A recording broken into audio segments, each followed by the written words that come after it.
Hello, I'm MToon, and there's a debate scheduled for tonight between myself and a guy on Twitter named Andy, whose Twitter handle is ManOnTheEdge81. Now, he agreed to debate. He even asked about the format, and we agreed on the format. But he's not here. Seems he got a little cold in the feet, it seems. I have posted the link live on Twitter, but fortunately Zoom has a feature where you can not let people in unless you allow them in, which I've not allowed in. So I've had two different things come in, one named iPad and another one I won't even say. But none of them are Andy. Strange. But here's the deal. I do have some things to show you about Andy. Now, did he really agree to come to a debate? Well, I guess you can decide whether or not you think he agreed to come to a debate. So here it is. After he had agreed to a debate previously and did not show. So it's you get two chances. That's it with me. He said his account was blocked. Of course, he could have at the time, gone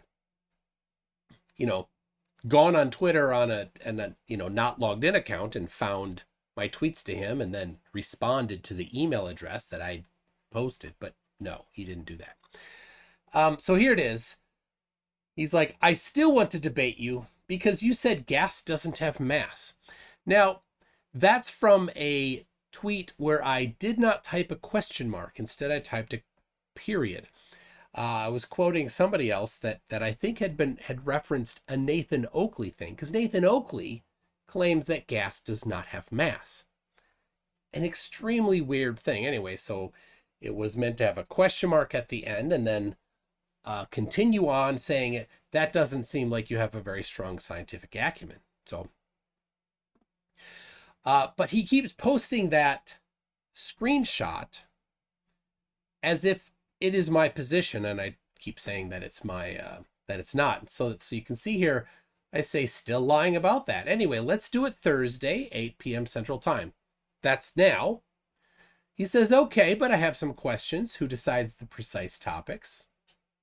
Which would be each of us. How do we communicate? I've never used Skype or Google Hangouts. I'm being nice here.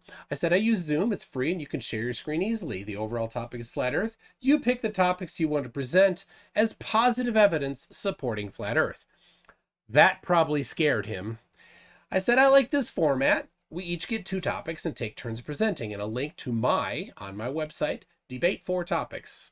We take turns. Pretty nice exchange there. So people asking, what happened to a flock of seagulls haircut? It got old. I'll talk about that later. So here it is. Oh yeah, there's the specific one. Then he says, that seems fair. Can Zoom be used with an Android phone? Of course it can. Best to have it securely mounted and charging. Okay. Sounds good. Says Andy, ManOnTheEdge81. Is this debate shown live or is it recorded and shown later? I said it's broadcast live. I'll create the placeholder video and link it here. Probably tomorrow. I did link it there. I don't know if it was exactly the next day. Maybe it was the next day. Maybe it was a day later. I don't know. He did not respond when I posted the link to it. I don't know if he saw it or not. So I have a few more tweets then from yesterday. I said tomorrow we will debating. He thinks the Earth is flat. Here's the format, and here's the video on YouTube.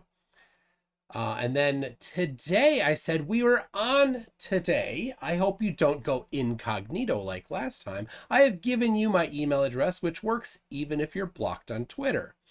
He had no excuse this time. mctoon@mctoon.net. I would send you a DM, but your account is not set to accept DMs. So today, there was a bunch of running away. A lot of running away. So this is somewhere in the middle of the conversation. Or you could stop being evasive and answer the question now. I want to debate you here and now where you receive no super chat donations. Do you accept it? No, he already accepted to debate live tonight. There you go. I said, here's what I'll do. I will debate you at the time and location you already agreed to. If you're not there, I'll just show the tweets where you accepted, where we agreed on the format, agreed on Zoom, etc. So I've done that. And he's still not here, even though he has the link. So viewers can judge your integrity and courage for themselves. So viewers, it's up to you to decide whether or not you think Andy, ManOnTheEdge81, has any integrity or courage. He said, but you won't show the tweets where I challenged you to debate on here. The tweets you ignored. Interesting. Yes, he wanted to do a Twitter debate, which everybody knows can't actually happen. There's no such thing as a debate on Twitter. I believe that Twitter is the absolute worst place to have a debate because the way Twitter's threading works. There's no threading. You can respond to any message anywhere in the chain, and the notifications and everything, it's an absolute mess. The second worst would be in YouTube comments. So I did show where, somewhere in here, he wants to debate me in Twitter.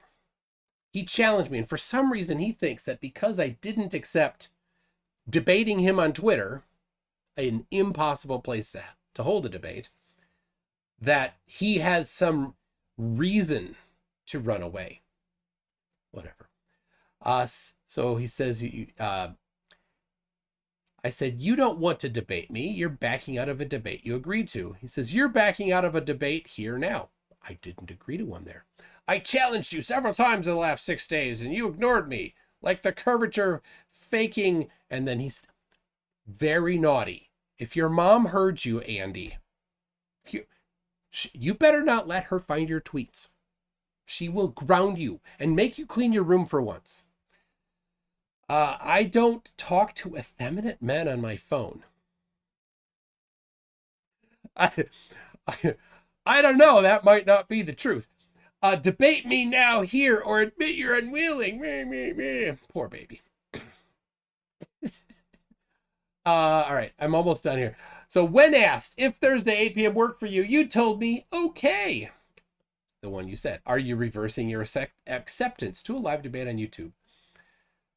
There he goes. Again, if you look up this conversation, this is the least severe of the accusations he made towards me.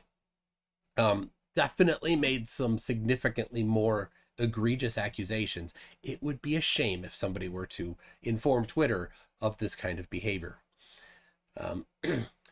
So this effeminate liar, I don't know why. I've never been called that before. Of all the things, that's not the thing I've been heard called before, but whatever. Now he wants me to help him recover super chats on again, don't let his mom see, on my channel. Now, does he even have a channel to compare? No, he doesn't. Let's debate here now on Twitter where everyone can see me expose you as a curvature faking blah blah. Now, he has a video that he links from Phuket Word, which I will be going over shortly, unless he shows up. Which it looks like he's not. So people, I put the Twitter link in there. If you want to just go and remind him that he agreed to be here, you go ahead. So, all right, and let's see. Why are you not telling him that I challenged you to debate me for 6 days, but you ignored me?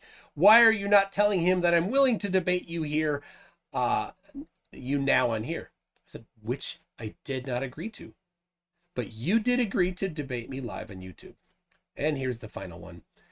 Here's the link to the video, which we'll be covering in a little bit. I've challenged you to debate on here all week and you ignored me. What a little baby. Like he doesn't get his way. Oh no. Maybe his mom gives him all the hot pockets that he wants and he doesn't have to clean his room to get his hot pockets. But you know, in the real world, you say you're going to do something, people expect you to do it. Yes, it does sound like a lot of self-projecting. So then this Pro Arab, I don't know who this Arab. I don't know who this is, but it was fun for him to jump in. What do you mean, coward? He's hosting a debate with you today. Are you chickening out with this comment? You are backing out, aren't you? You're aggressive. You aggressive pinheaded coward. And he blocked me. Cowardly little buggers, these flirfs. Yes, he will block you. He's extremely triggered and super blocky. So I'm just gonna mention on here, on Twitter, see if anybody else has commented. I'll do one thing, and then we're gonna jump over to the Phuket word video. There it is. Let's see, how many people do we have right now? 165. So 165 people are watching you chicken out. Man on the Edge 81. Thank you to I am Mr. Sock for posting a little tweet to poke him there. So what is his Twitter? His Twitter is ManOnTheEdge81. I'll put that in here for you. I'll just put both the link and his handle. But yes, I'm going to cover the thing that he thought I would be scared of covering. But yeah, I'm not scared of it. So can he manage to block the entire chat? Yeah. So here's the tweet once more. Here's the tweet where there's the tweet where I put the Zoom link in and he refused to come on. Now I had gone over in my head my plan. I had a plan. I had 2 topics I was going to present. And I had a good feeling I knew what his things were going to be. And I was ready to go. I had all of the stuff ready to go. I was gonna polite him to death. So he was, I mean, seriously, I was gonna be super polite to him. And like when Jason could not stop insulting me, and I just kept laughing at him. I was just gonna do that anyway. So that's the deal. So I kind of I had an idea that he might run away. The last time he ran away was no surprise either. He's so trigger happy on his things. But so just for him, I think I should have a little bit of this here. There we go. And then get some tune shine ready. So he does sound like a screamer. David Brock, polite to him, this is the way in the Midwest. Yes. So, all right. Here is the video from Phuket Word. Now, let me warn you, Phuket Word's voice is a little bit rough on some people. It's looking more like a Monty Python sketch. So I have it going at 1.5 speed, so you can still understand him, but you don't have to suffer as much. So I will play it now, and we'll see what we get here. I've went through the whole thing. I'm ready on all of it.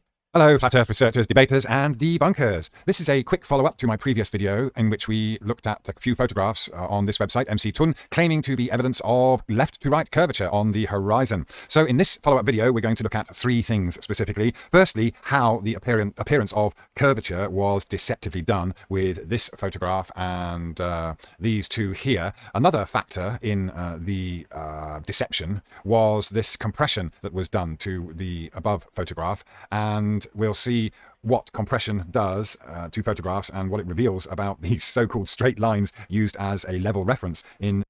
I love his predictions at the beginning. It's like Schrodinger's cat when the frauditors make a prediction about what they're going to say to the police and what the police are going to have to do. And then the opposite, no spoilers. These photographs here. So that's the second thing we're going to look at. And the third thing we'll talk about is how this demand from flat earthers for left to right curvature really is a straw man argument. Actually, let's just talk about that right now.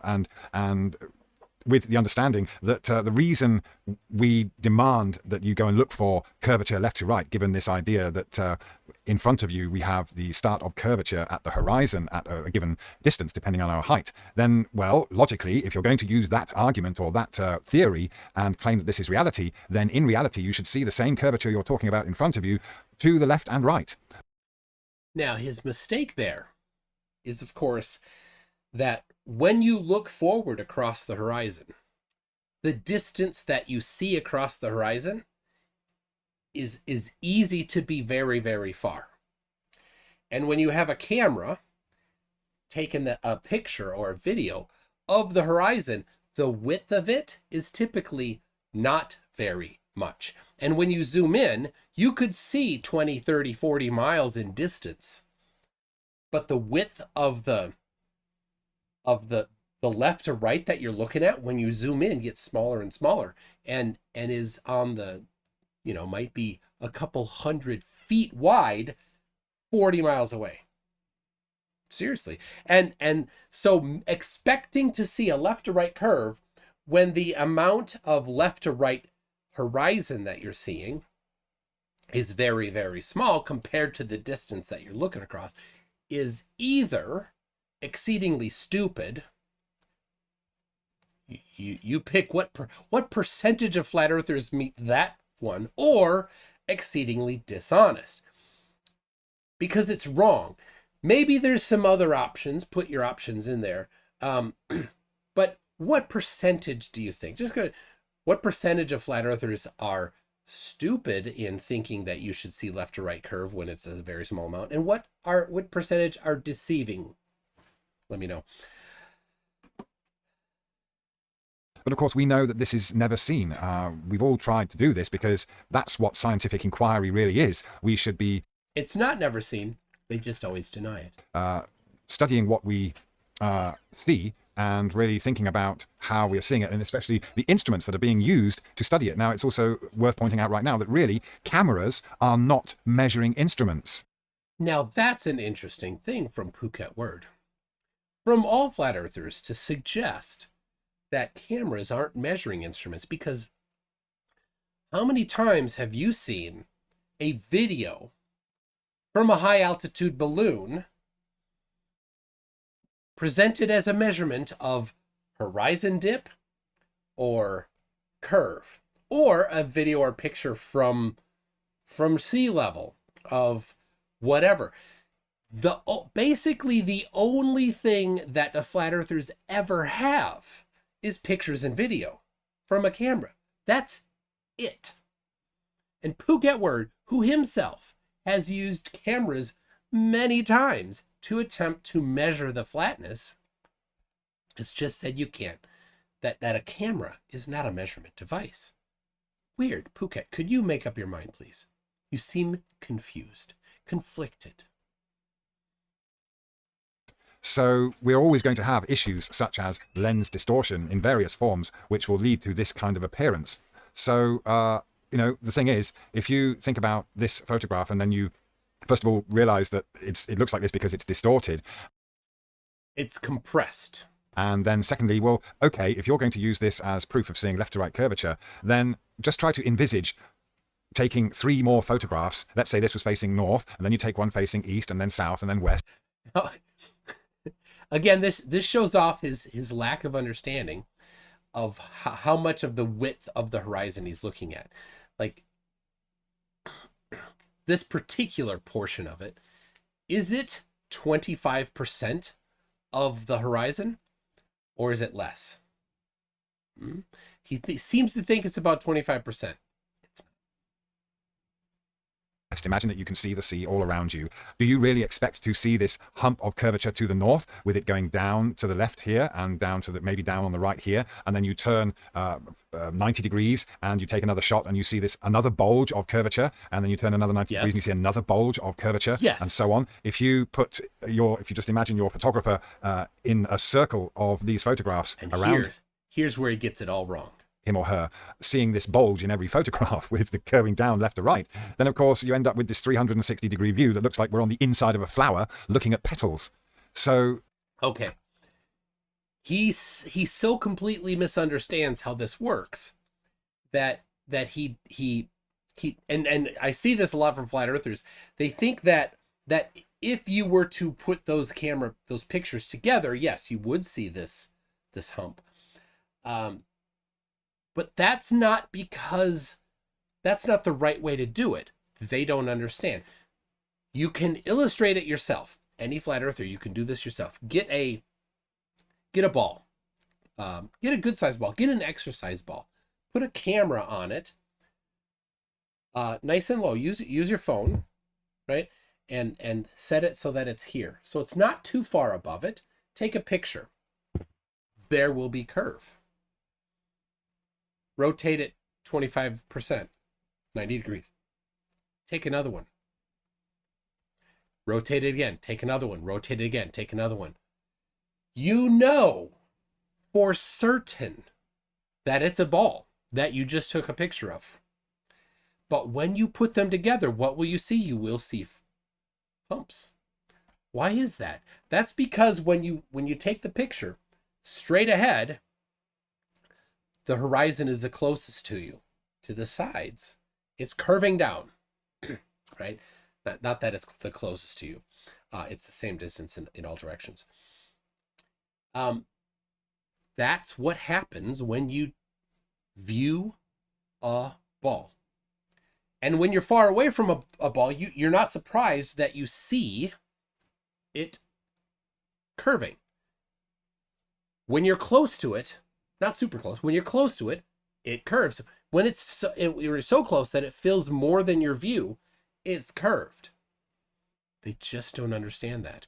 And somehow they think that this type of a curve, they get all confused about it. It's because they're not very smart. 246 people. Again, this isn't reality. That won't, if you just take this particular photograph, for example, take it a step further and compare it with what you would expect to see or should see with a 360-degree view, then again, it's impossible. It's not what we see. We don't see. There isn't any way that you would ever see bulges of curvature left to right anyway. Well, of course that's wrong. Phuket word. Of course that's wrong. Like I said, put a camera on top of a ball that you know is a sphere and take a picture. You will see curve. Guaranteed. Wrong button. And there isn't any curvature in front of you either. This is the whole point we are trying to make when we say go and find curvature left to right, because we know already that just because there's a calculation that tells us if you're 2 meters above sea level, the horizon is about 5 kilometers in front of you, we know that doesn't mean that the water is suddenly curving down and away from you just after 5 meters, depending on your height. It shouldn't depend on your height, because ultimately we're supposed to be talking about what is a globe of a fixed diameter or circumference or whatever. It's a fixed geometry. So your height above... So let me make sure I understood what he said. A globe of a fixed diameter or suddenly curving down and away from you just after 5 meters, depending on your height. It shouldn't depend on your height, because ultimately we're shouldn't depend on your height. Supposed to be talking about what is a globe of a fixed diameter or circumference or whatever. It's a fixed geometry. So your height above the surface doesn't determine the extent to which you would see curvature at all. And that is completely wrong again. So what we have typically here, this is a common thing for flat earthers, they don't understand the globe. And what they've done is they've used their lack of understanding of the globe, and they're attempting to debunk their lack of understanding of the globe. So this incorrect model that they have, which is a straw man. Right? So they build a straw man, and then they try to debunk the straw man. Well, I don't care if you debunk the straw man. that's not the globe. You need to actually understand the globe. And Phuket word doesn't understand the globe because your elevation above the globe changes how far to the horizon it is. You don't understand it, Phuket word. I get that. You are not good at geometry. You should recognize that you're not good at geometry and stop trying to make geometric claims. That's the honest thing to do. The Dunning-Kruger thing to do is to not understand geometry, think that you understand geometry, and then make declarations about geometry that are incorrect. So.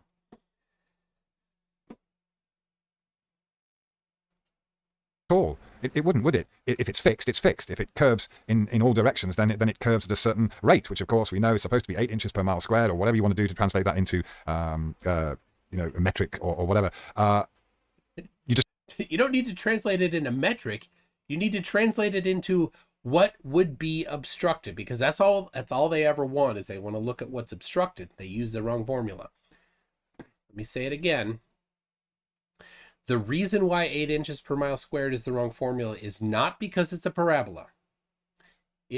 For its intended purpose, 8 inches per mile squared is perfectly fine. But its intended purpose is not to predict the amount hidden.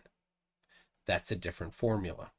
There is no way to incorporate the observer's height into 8 inches per mile squared alone. You need more than that. There's a technique that uses that as the second part. But you need both parts. Or you can use the proper formula. 8 inches per mile squared is useful if you don't have a calculator or a computer, right? So, or want to just do some rough things, like people before the computer era did, right? So, Ira Gwynn says for 10 pounds, 2:30 a.m. here, going to bed soon as I have to work tomorrow. I'll keep doing this. Thank you very much for that, Ira Gwynn. I hope I pronounced that correctly.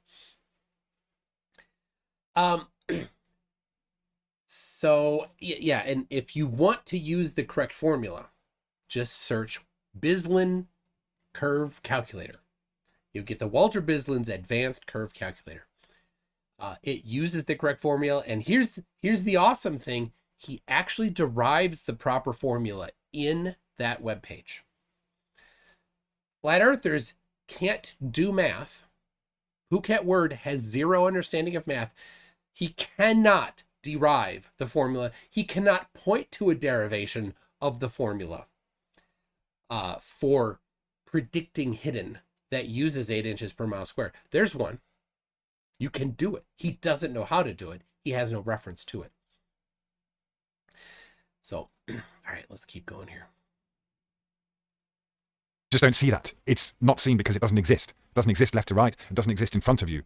And so again, you just ask yourself, is there any way of knowing this, of confirming this? If that's the claim, that the horizon is where the Earth starts to curve away from you, down and away from you, then how can we prove that? Well, you can't, because it doesn't exist. Oh, wait a second. Impossible. So it's, wait a second there, Phuket. He's giving himself away there. Flat earthers, the process that they use for science is not the process that you actually use for science. They begin with their pre-selected conclusion. Step 1 for a flat earther. Step 2, look for things that support their pre-selected conclusion. Even if they don't, it's fine to misunderstand it for them. Number 3, ignore things that contradict your pre-selected conclusion. And then number 4, they declare that they have undeniably proven their pre-selected conclusion. So he gives away his process there. He gives it away when he says, because it's not there. Is where the Earth starts to curve away from you, down and away from you, then how can we prove that? Well, you can't, because it doesn't exist. It's physically impossible. So it's that's this whole left to right curvature thing is a straw man argument, and of course really that you should have stuck to your guns there, really, and said, well, it's locally flat. So, without further ado, let's go back to now look at how this appearance of curvature was deceptively done. With this photograph here, I'll just show you this in GIMP first to show you what the problem was, and then we'll see a video that demonstrates how it was done. Here I put a guideline across what was supposed to be a level, straight piece of wood to... It was not meant to be a level piece of wood. It was meant to be a straight piece of wood. Then see if there's any difference between that level and the horizon. Of course, this photograph appeared to reveal that there was a difference between the top of the board that was placed here and the horizon. But of course, now it's the straw man. Never was that board supposed to be level. It's straight. that is, as you can clearly see here, I'll just try and zoom in a bit more, was because, as you see this yellow line I put across this guy. Now there's a gap. Below the yellow line is and there's the yellow line, gap, and then the board, right? There's a gap above the board there. It comes down, and then it goes down below the top of the board. So while this yellow line is... And he's right. It's below. That board may or may not be level in reality, and the camera may or may not be level in reality. But it doesn't matter. What matters is that the board is straight. Straight and horizontal, the board obviously wasn't. So while this yellow line is straight and horizontal, the board obviously wasn't. Which is perfectly fine. And this, of course, changed our perception of the horizon. And how does the board change the horizon? He never covers that. Made it appear to be somehow kind of sloping, I suppose, really. Anyway, have a look at this video by Execrate, a good friend of mine, Andrew, in New Zealand, who's done an excellent job of demonstrating how this was done. So Andrew immediately saw what I was getting at in my previous video, and he's come up with this demonstration by simply putting a camera on a tabletop and then drawing a yellow horizon line there at the end of the table and putting up this spirit level against the horizon. And of course, when you twist it, then we see this difference between either end of the spirit level and the flat horizon. If the object, including this ruler here, is flush with the camera, it's directly in front of it and not twisted, or is a parallel line to the horizon, then it will be flush all the way along. But the moment you put a slight angle, bring one end towards you or push the other one away from you, then you create a gap on either side, or a narrowing gap as you go along the edge. So that was how it was done. So okay, so the photograph is from Tommy Grunwald. Not me, I didn't do it. And whether or not, here's a straight edge, right? If it was like this, or like this, or like this, or like this, causing that straight edge to be tilted somehow, it doesn't matter as long as it's still straight. So what he has done is identify ways to make a straight edge appear straight and somehow diagonal within the picture. It doesn't matter as long as it's straight. That's all you need. Straight. We are not comparing the levelness of the straight edge. We're just looking at the straightness of the straight edge. So he's gone after a straw man again. It's quite funny, really, that Globies like to talk about perspective in a derogatory way, but they certainly understand how to use perspective to their advantage when they want to be deceptive and make claims of curvature. It's weird. How does he? Now, if we go back to these two photographs taken in how does he think that the tilt of that straight edge affects the curve of the horizon? He never covered that. And that's his deception, because he doesn't have a way to suggest that it's different. All he's doing is for his fans trying to cast some questions on it. That's all he's doing, and they'll just follow him because they're gullible. So I do see it seems that Hawkeye Ben would like to debate me right now. Sounds good. Is Hawkeye Ben, are you a flat earther? I have a chat history with him. So let's see.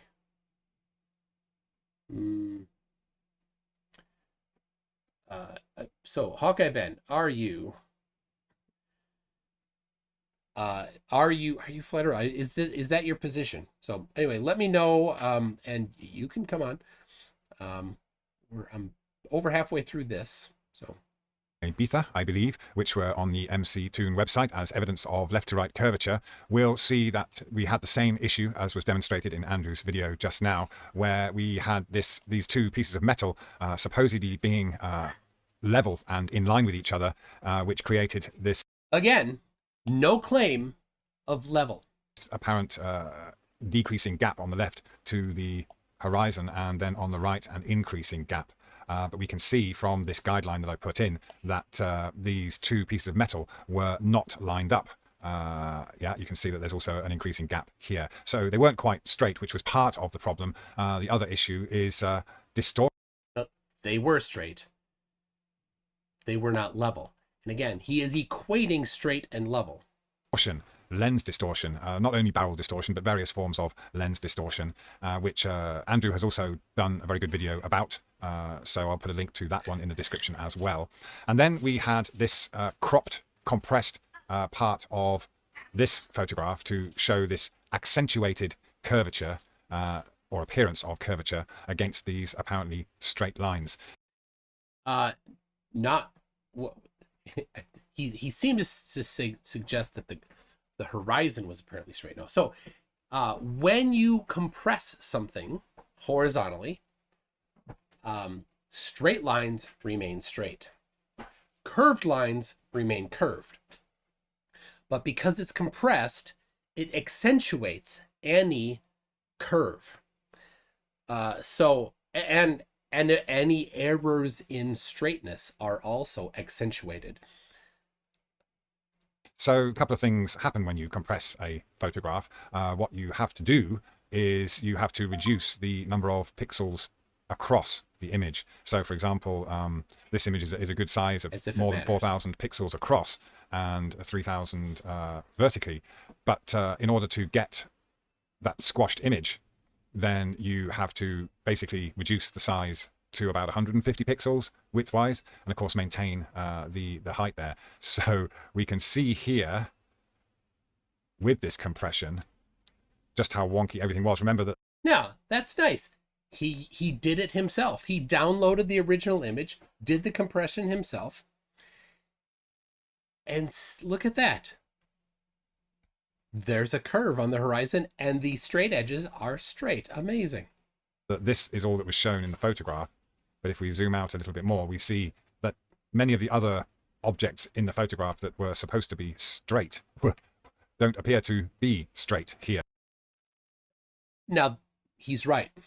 Down lower, it doesn't matter. Because, and the part, so these are got from Rory, whose channel is gone. He closed his channel. He may still have the Google Drive link. Maybe if anybody has the Google Drive link from Rory, I don't know if I still have it. Send it to me. He took lots of pictures, but before he did any of that, he actually quantified the barrel distortion of his camera. It's an iPhone 4, and he took a bunch of pictures of grid lines, and he found that in the middle there's no distortion or extremely small distortion, and as you went up and down, there was some. And so this picture here, I'll bring it back, that picture there is completely known. There's nothing hidden about this. Farther away from the center, lenses distort more. No surprise. Across the middle, very little distortion or none. Not necessarily none, but so yeah, PJCnet, what about the bottom? Like I said, yes, that particular camera, the iPhone 4, distorts the bottom and the top, but across the middle, no. And the important thing is, though, because we have a control here, the straight edge is known to be straight. So when you look at the picture, the middle of the picture, where the straight edge is the straight edge still straight? If it's straight, then we know that we're seeing a non-distorted section of the screen. How do you spell Rory? R-O-R-Y. Yeah, and this is basically what's happened is it has accentuated the lens distortion. These might well have been straight, but we have this lens distortion that's been drastically compressed, and so a whole bunch of pixels have been taken out. So instead of this kind of slope, we now taking out pixels doesn't change anything. Again, he doesn't seem to understand this, unless the pixels that were taken out were the ones that were somehow different. But you'd see that in the source image. now get this curve with the compression, and as you can see, there's all sorts going on there. So the table is off whack, and the plinth here, if you like, and that's as I said, not only they could be straight, but part of the problem is the lens distortion. So maybe again, and I can't blame Phuket for not knowing what Rory did to quantify the lens distortion. He could have done a little more than the nothing that he did. So, but he doesn't even need to do that. All he needs to do is look at the straight edges and see that the straight edges are straight. And as you get farther away from the center of the frame, they are less and less straight. Barrel distortion or pincushion, I think it's barrel distortion.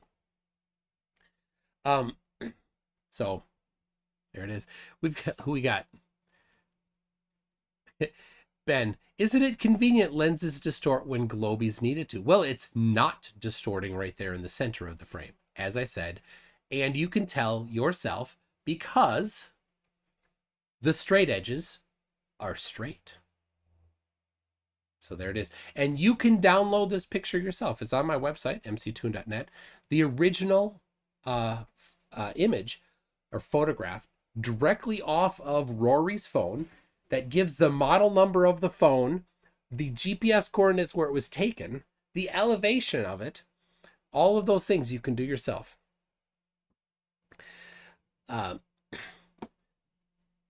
So let's see, PJ CNET.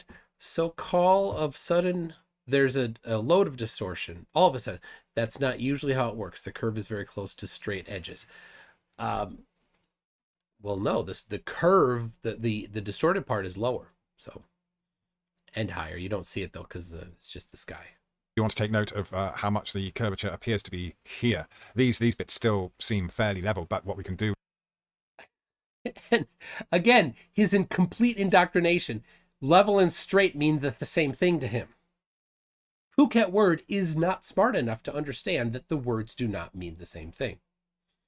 But and he keeps substituting straight. He swaps out straight and puts level in instead. So let's see. Real Cygnus says that the most irrefutable part, in my opinion, is when you still get convex from compressing a concave section of barrel distortion. Yes, like in the Mage 2 thing from Mr. Sensible. Is we can bring a guide down and we can see that, for example, I can zoom in here. This one has come down a lot lower than this one. We can bring more. Oops, we can bring more. Oh no, it's tipped again. Doesn't matter. More guides down. Now I will say, if you look over on the right side. On the right side, that very most right stuff is angled up. You see that top? That top straight edge is angled up. Now, in reality, that straight edge is not.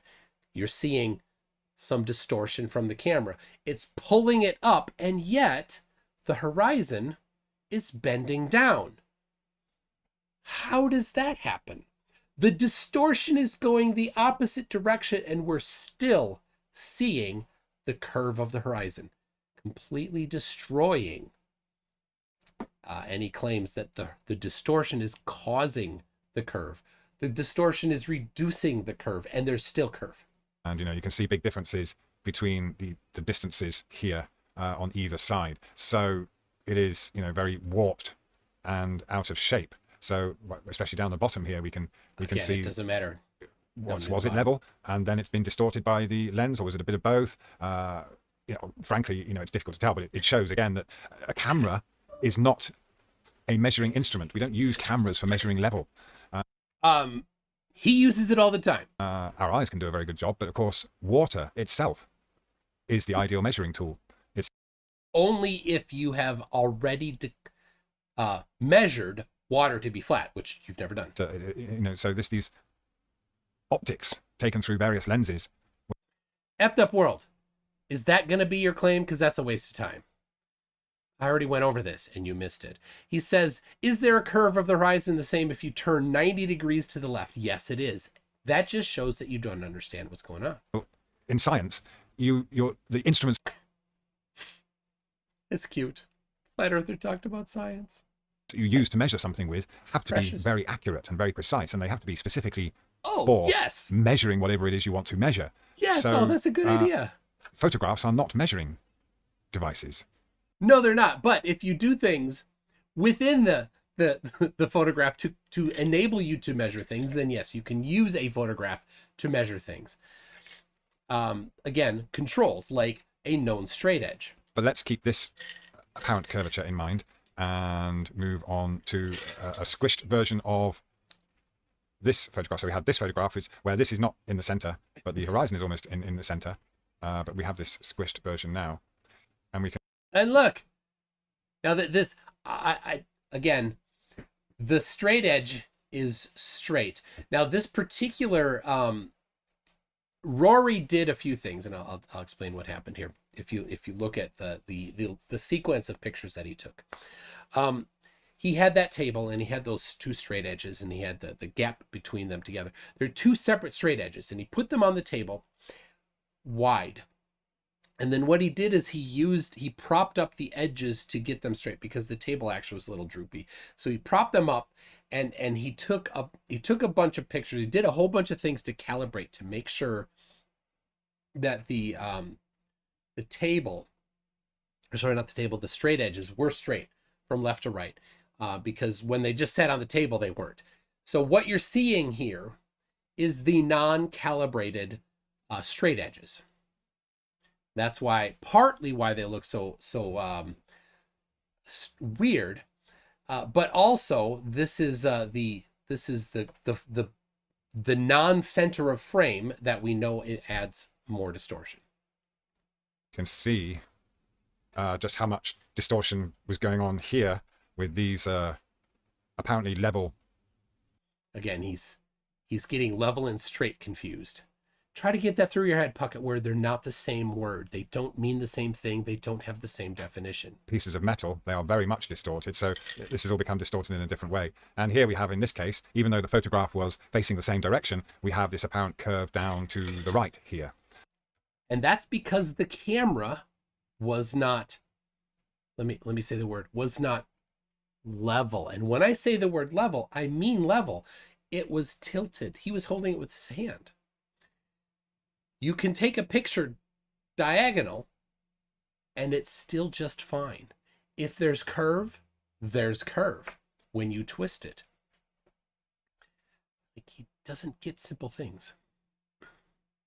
So again, this is a mixture of lens distortion, maybe the camera turning slightly, it could be a fraction of a degree from this straight on, looking straight ahead at the apparatus, various variables. And of course, as I said, if you're going to be scientific, then the tools must be specifically for measuring what you're supposed to be measuring, and you must make sure that they are very accurate and that they don't distort the results. That's Tell you what, you can go to my website and you can see the use of instruments, Puckett, where this is going to blow your mind. You can see instruments that are designed for measuring things. You won't like it because it contradicts your pre-selected conclusion. But you can use it. I'll show you right here. The horizon does not rise to eye level. Never does. Never does. Right here, the main surveyor did it. And here is an instrument, a precision instrument, Puckett word, designed for measuring angles. And you can see 90-00-00. That's the zenith angle. 0 degrees is straight up. 90 degrees is eye level. But look at that, Puckett word. The horizon did not rise to eye level. Now, maybe, Puckett word, you'll say, what about errors in the instrument? Could there be collimation errors in that theodolite? There could be. And what do you do to confirm that? Well, here's what you do. You take that theodolite telescope, right? I'll go full screen here so people can see it. Here we go. take the telescope like this, you see the little thing is on the top. Do you see that on the top? I'll turn it sideways, right? And what you do is you flip it this way. You see it's on the bottom, right? Now, if there's any, oh, it was pointing that way. So then you go this way. There it is. So now we're still looking that way. So if there was any error showing too far up, when you flip it, you'll get that same error too far down. And then you take your measurement and you average the two, and that erases any collimation error. So here we go. He shows a picture through the telescope, rotated and twisted like that. Rotated and flipped. 270 degrees is the measurement. And then what did he do? He turned that telescope down to the horizon, and he measured to the horizon 269 degrees, 52 arc minutes, 10 arc seconds. The horizon dropped. And then he measured it. He measured it 10 times in both faces. So 20 measurements so that he could get the average of them. 7 minutes, 39 arc seconds dip. There you go. It's, I wasn't showing there. I didn't show any of that. What was wrong with you? There's the 270, and then there's where he turned it down. So weird. An instrument that's designed to specifically measure things like that, measured something like that. Weird. Professor Philbell says, if the horizon was perfectly horizontal with respect to your eyes, you would not need to dip the dip angle you would not need dip angle on a sextant. Yes, you're correct. You are correct. All right, I want to make sure I did I miss? All right, I have this I have the super chat from Mr. QTube, first name Fa. It says, if water is the only reliable measuring instrument, should I use it to remove high voltage circuits? Use it to measure high voltage circuits? Yes. Yes, you definitely should. Get some high voltage circuits, get some water, make sure it's the salt. If you add some salt, it helps it to measure better. So, all right, I got nothing from Hawkeye. Hawkeye, who is a big talker, Hawkeye Ben, seems to have gone quiet. So, let's see. He does, don't know. Where'd he go? Joe, Eftupworld, if you want, you can come in. I will send it to you. Hold on. Let's see if I have it here ready to go. Joe. Hawkeye Ben won't download Zoom. Classic Flurf. Big talker. Demands to debate. Sends me an insult in private message on Discord. And then flirfs off. So, well, anyway, Joe Hill, I will send you. So that is the end. Oh, geez, come on. That is the end of the video from Phuket Word. Oh no, there's a little more. Let's see what he has to say here while Joe is seeing if he wants to come on. It's not science, is it? So that's that, really. You can see for yourself. And again, this on the website, you're invited to go and download these photographs yourself and check them out. But it just shows that we were presented with this apparent curvature, but not in any way scientifically verified or scrutinized. And ultimately, even though this person might have tried very hard to set up a decent experiment, it really has shown that either the important factors about what's being measured, how you're measuring it are not being properly studied or considered or taken into account. So yeah, that's another. Okay, so that's all the farther he goes. That's it. So let me show you the thing that he did not look at. I'll go let's see, left to right. So on my website here, I have left to right curve of the horizon and left to right curve 2, and this is the one that he identified correctly that the straight edge is not level. No problem with that. It is still straight. What I did is I counted the pixels from the straight edge to the horizon. So the amount of tip of the the the the amount of tip of the board doesn't matter, because we're measuring the curve. As long as the straight edge is straight, which it is, and in the picture it is straight, then we know that there isn't massive distortion due to the camera lens. Again, it's center of frame. It's an even higher quality lens than the iPhone 4 lens. It's a very nice lens. So I manually counted each of the pixels. I copy pasted this this grid, and I had Photoshop. These vertical lines are from Photoshop that was placed automatically every certain gap. I don't remember. The particular the Photoshop file is on my website. Anybody can go get it if they want. They can verify that I counted correctly. This blue line is where I placed the horizon. I was consistent as possible in placing it all the way across. And you can see I hand drew in my own personal font on the bottom the number of pixels. 32, 33, 34, 35. That's just 4 of the measurements. There's many more measurements. I put them all in a spreadsheet. Here is, it's an Excel document. I did not put, it's not a Google Doc. So you can download the Excel document. Here's the data on the left. And then I plotted it. And I did a curve fit, and there's the equation. It is a polynomial equation, not a linear equation. It is a curve. The straight edge is straight. The horizon is curved. There you go. He did not look at that. He was scared. Now, one more thing while we're waiting for Joe Hill, maybe. I sent him, oh no, not yet. I got it up. I didn't. There it is. Joe Hill, you have the link.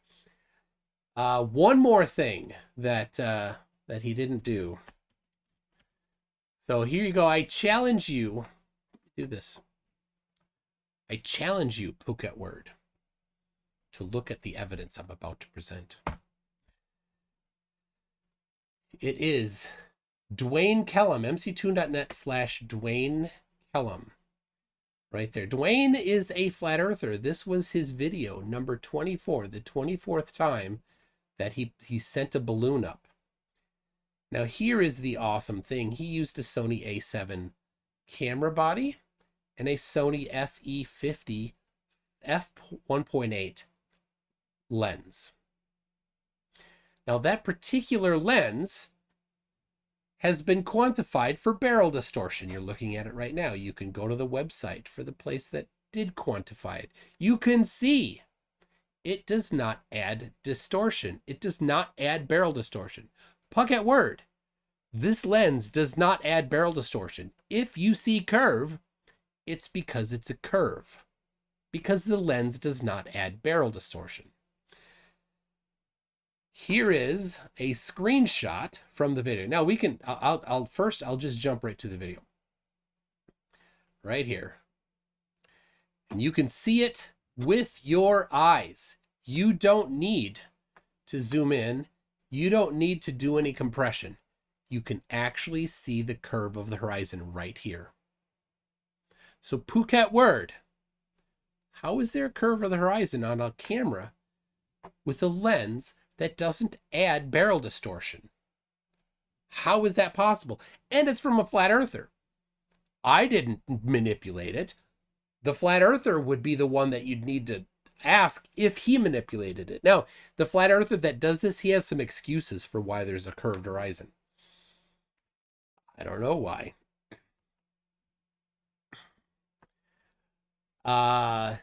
Gary IOW says, check out modulation transfer function. It's a way of testing lenses. Interesting. That would be an interesting thing to look at. All right. So you can see it there. You can play the whole video. This is at 117,000 feet. Yeah, 117,000 feet. You can see there it tips up and down. And the curve, even when the horizon is below bottom of frame and above bottom of frame, it's still there. Look at that. The whole The whole horizon is above center frame, and it's curved. And here it is below center frame. Now it's hard because he has this overlay, but it's curved. You can see it's curved. Phuket word, you can put your own line across it. Now, of course, Phuket word thinks that there is some magic and that there's some necessity for the camera to not be tipped. This is a complete farce. He has never shown reason why this is a necessity. So any claims of that lacking evidence, will be dismissed without evidence. So there it is, Phuket word. You can look at that. Now I did take a screenshot and I put in my own yellow line. On the left side here, you can see it's immediately below the horizon. On the right side, it's immediately below the horizon. And in the middle, there's a gap. Now, Phuket, if you want to go frame by frame and find for yourself the one frame where the horizon is in the proper place that you think is in the proper place for whatever imaginary thing you think is necessary, you go right ahead and you find that frame where it is to your particular criteria,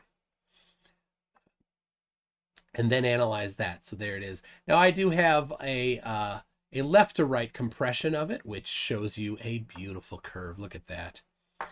Now again, left to right compression, straight lines remain straight and curved lines remain curved. And we know for a fact that this camera lens does not have barrel distortion. So we're good. Oh, all right. We have Joe Hill in here. Coming in, getting set up our Eftupworld. So there it is, my addressing of Phuket word, who misunderstands everything, strawmans everything, and doesn't come up with much. So all right, hold on just a second, Joe. They can't hear you yet. All right, I think they can hear you. Mr. Toon, can you hear me? I can. All right, so let me fix so that it was ready to go. Look at that. They can see you too. Let me read. I got a couple things to read here quick. Let's see. Eddie Reese is just because it's funny. Lake Titicaca. That is funny. I gotta say. Joe laughed too. I love you, man. And the last stream, I said that Lake Titicaca was in Argentina. It's not. I knew that was wrong as soon as I said it. Where is it? It's on the border between Bolivia and Peru, I think. Dang, I thought with all of our lakes here that we'd have a chance. That's what I thought. But but my answer to that one is I'm Mandela affected. In my reality, Lake Titicaca is in Argentina. Okay, good. All right, hold on. Let's see. J Dud has a $4.99 super chat, but there's no message. Thank you for that. I don't know if sometimes does he really though? I think he knows. What is that? I'm reading what J Dud said afterwards. I don't see. Yeah. So anyway, thank you for that, J Dud. If there was something that YouTube automatically yeeted out of there, just tag me. And then Lael says, why does everyone always want you to say Lake Titicaca? Because it's funny. It's if you don't see the humor in that, you're certainly not young enough at heart. Okay, Joe, you had something I came in late, so I apologize. I as far as the question I asked you about the 90 degrees turning to the left, I know you said you already explained it, so I was going to go back and watch that, but I didn't get a chance to do that yet. So, take a large, like a exercise ball. Okay. Right? Yep. Get your camera, set it right on it. Yep. Okay? Take a picture in one direction. Mm-hmm. Rotate it 90 degrees. You get the same thing. Take another picture. Yeah. Mm-hmm. That's what you see when you're photographing, when you're viewing on the surface of a sphere. You see every single picture is curved like that. So if you take that one makes picture, sense. stitch it together with another one, stitch together you're going to get these humps on it. Yeah, and that's, I guess, as you turn the camera, that hump would just follow along with the center of the The peak camera. is, So, the question I have is, in reality, though, like I know that's a picture from a camera or whatever, and I understand that you're saying it has 0 barrel distortion or whatever.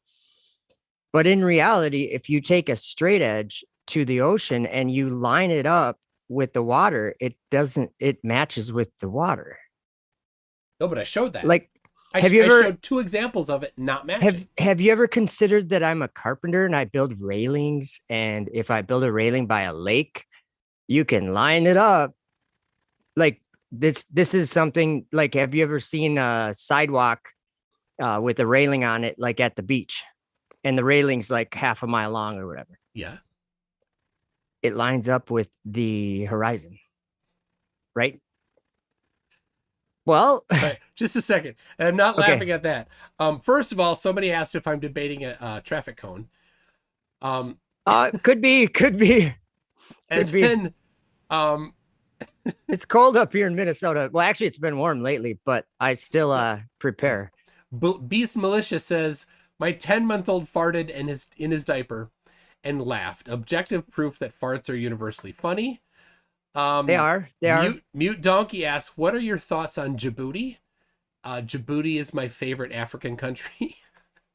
Oh, really? I love Djibouti. Just because I like to say Djibouti. I'd probably have someone make a video about me if I said I love Djibouti. I'd get in trouble. Yeah. Quitties, let's see. Lake Titicaca is just a sausage away from being a chill dog. Do not look that up in Urban Dictionary. Okay. Chris Dumb Music Channel says, does MToon have similar issues with Intercourse, Pennsylvania? Oh my word. Your audience is just horrible. No, I'm just kidding. I write anti-spam software. Okay. And so people always want to add in their own rules.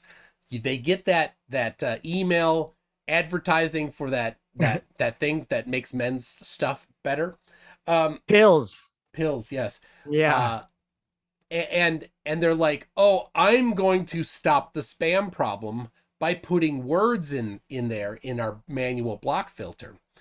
And the problem is, I can give you a higher res picture than that, or artwork, if you just got to ask for it. He's got this Toon logo that he's put Well, on. I just want to. I want a Toon shirt, and I don't have money to buy one. So there you go. All right. So I can buy it this way. There's something called the Scunthorpe problem. What do you think now?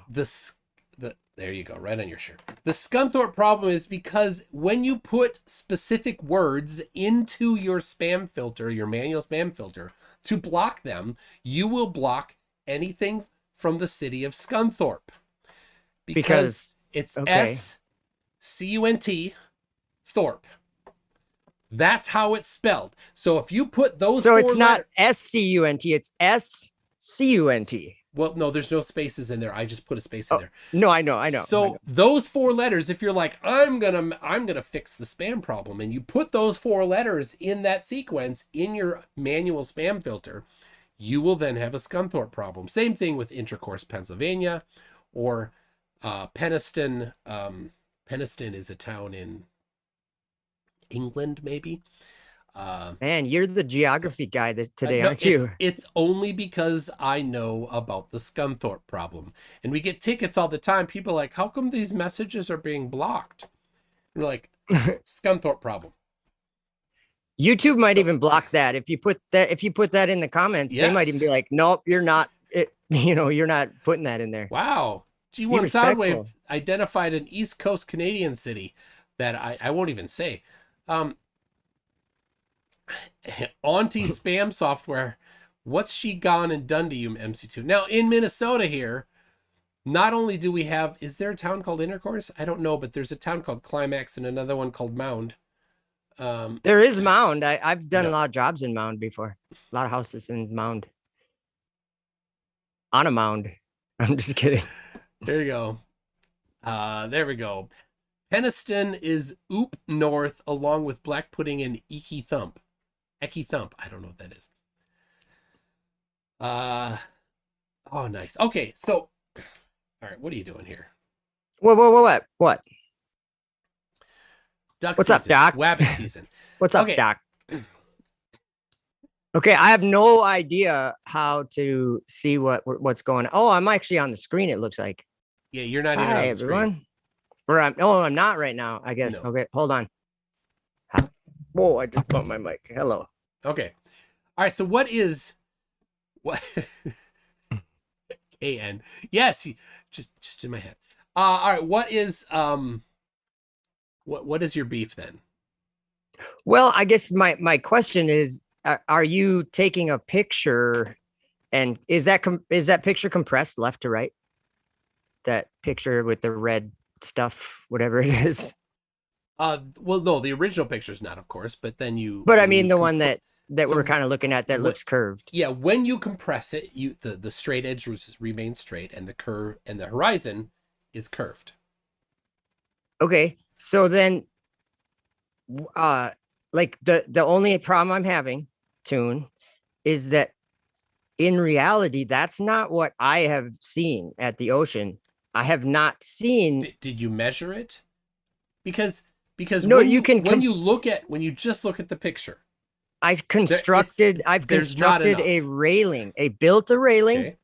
using levels and like a laser, Okay. and it just happens to match with the water. Okay. If the water doesn't go up and the railing goes straight, but how precisely did you measure that? you don't need to measure it. Yes, you The do. railing is straight. Well, if you have a straight need- line, but are you saying my railing is curving up? It's not. No, let's assume that the railing is straight. because you built it, Joe. It is the straightest railing Yep. ever built in history. Okay. You know it. You know it.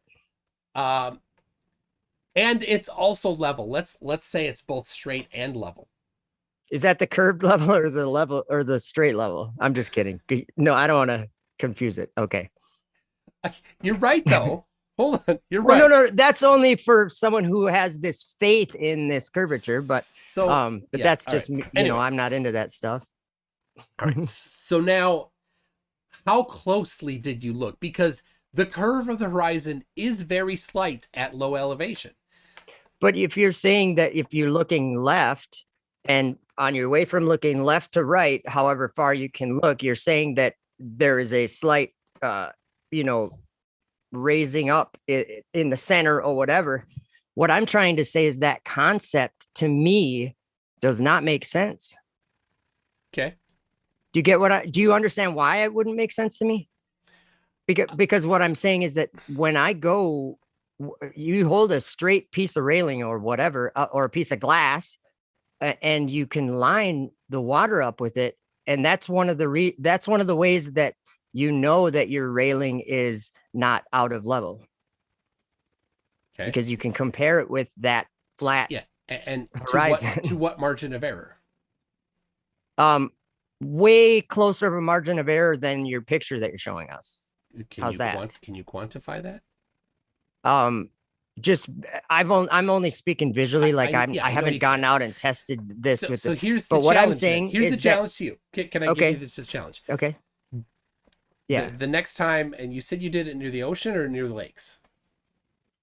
I've done it near a lake. I've actually built one, but I've looked at them during ocean. So if next to oceans. If you can go back to one you did, or the next time you build one, or when you're by an ocean, take a picture. Get the camera, try to get it center frame so that you reduce, because these are rather good at not having distortion. No, I understand that, but my keep problem. It center frame. Hold on. Okay, sorry. And get that straight edge lined up with the camera. Line them up so that the straight edge is right next to the horizon. And it would be on the edges because you're going to see water in the middle, is what you're saying. Yeah, have all of it be visible, or it doesn't match with reality. Missing. So I'm giving you that challenge.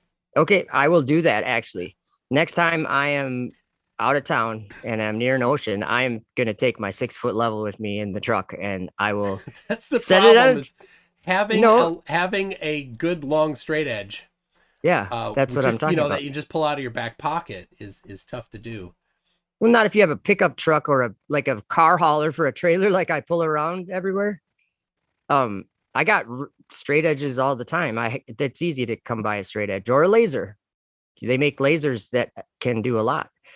And I understand with your theodolite, how you are trying to level it by turning it around 180 degrees and seeing what your angle is to the horizon. I understand that. I still don't think that's a very good way to determine what level is. And at the same time, I'm not arguing that the horizon rises to eye level. I think that the way that we see things when we raise up in the air, that it's hard to determine what level is when you're up in the air. No, it's not. I have an app on my phone that was just a couple bucks. On your phone.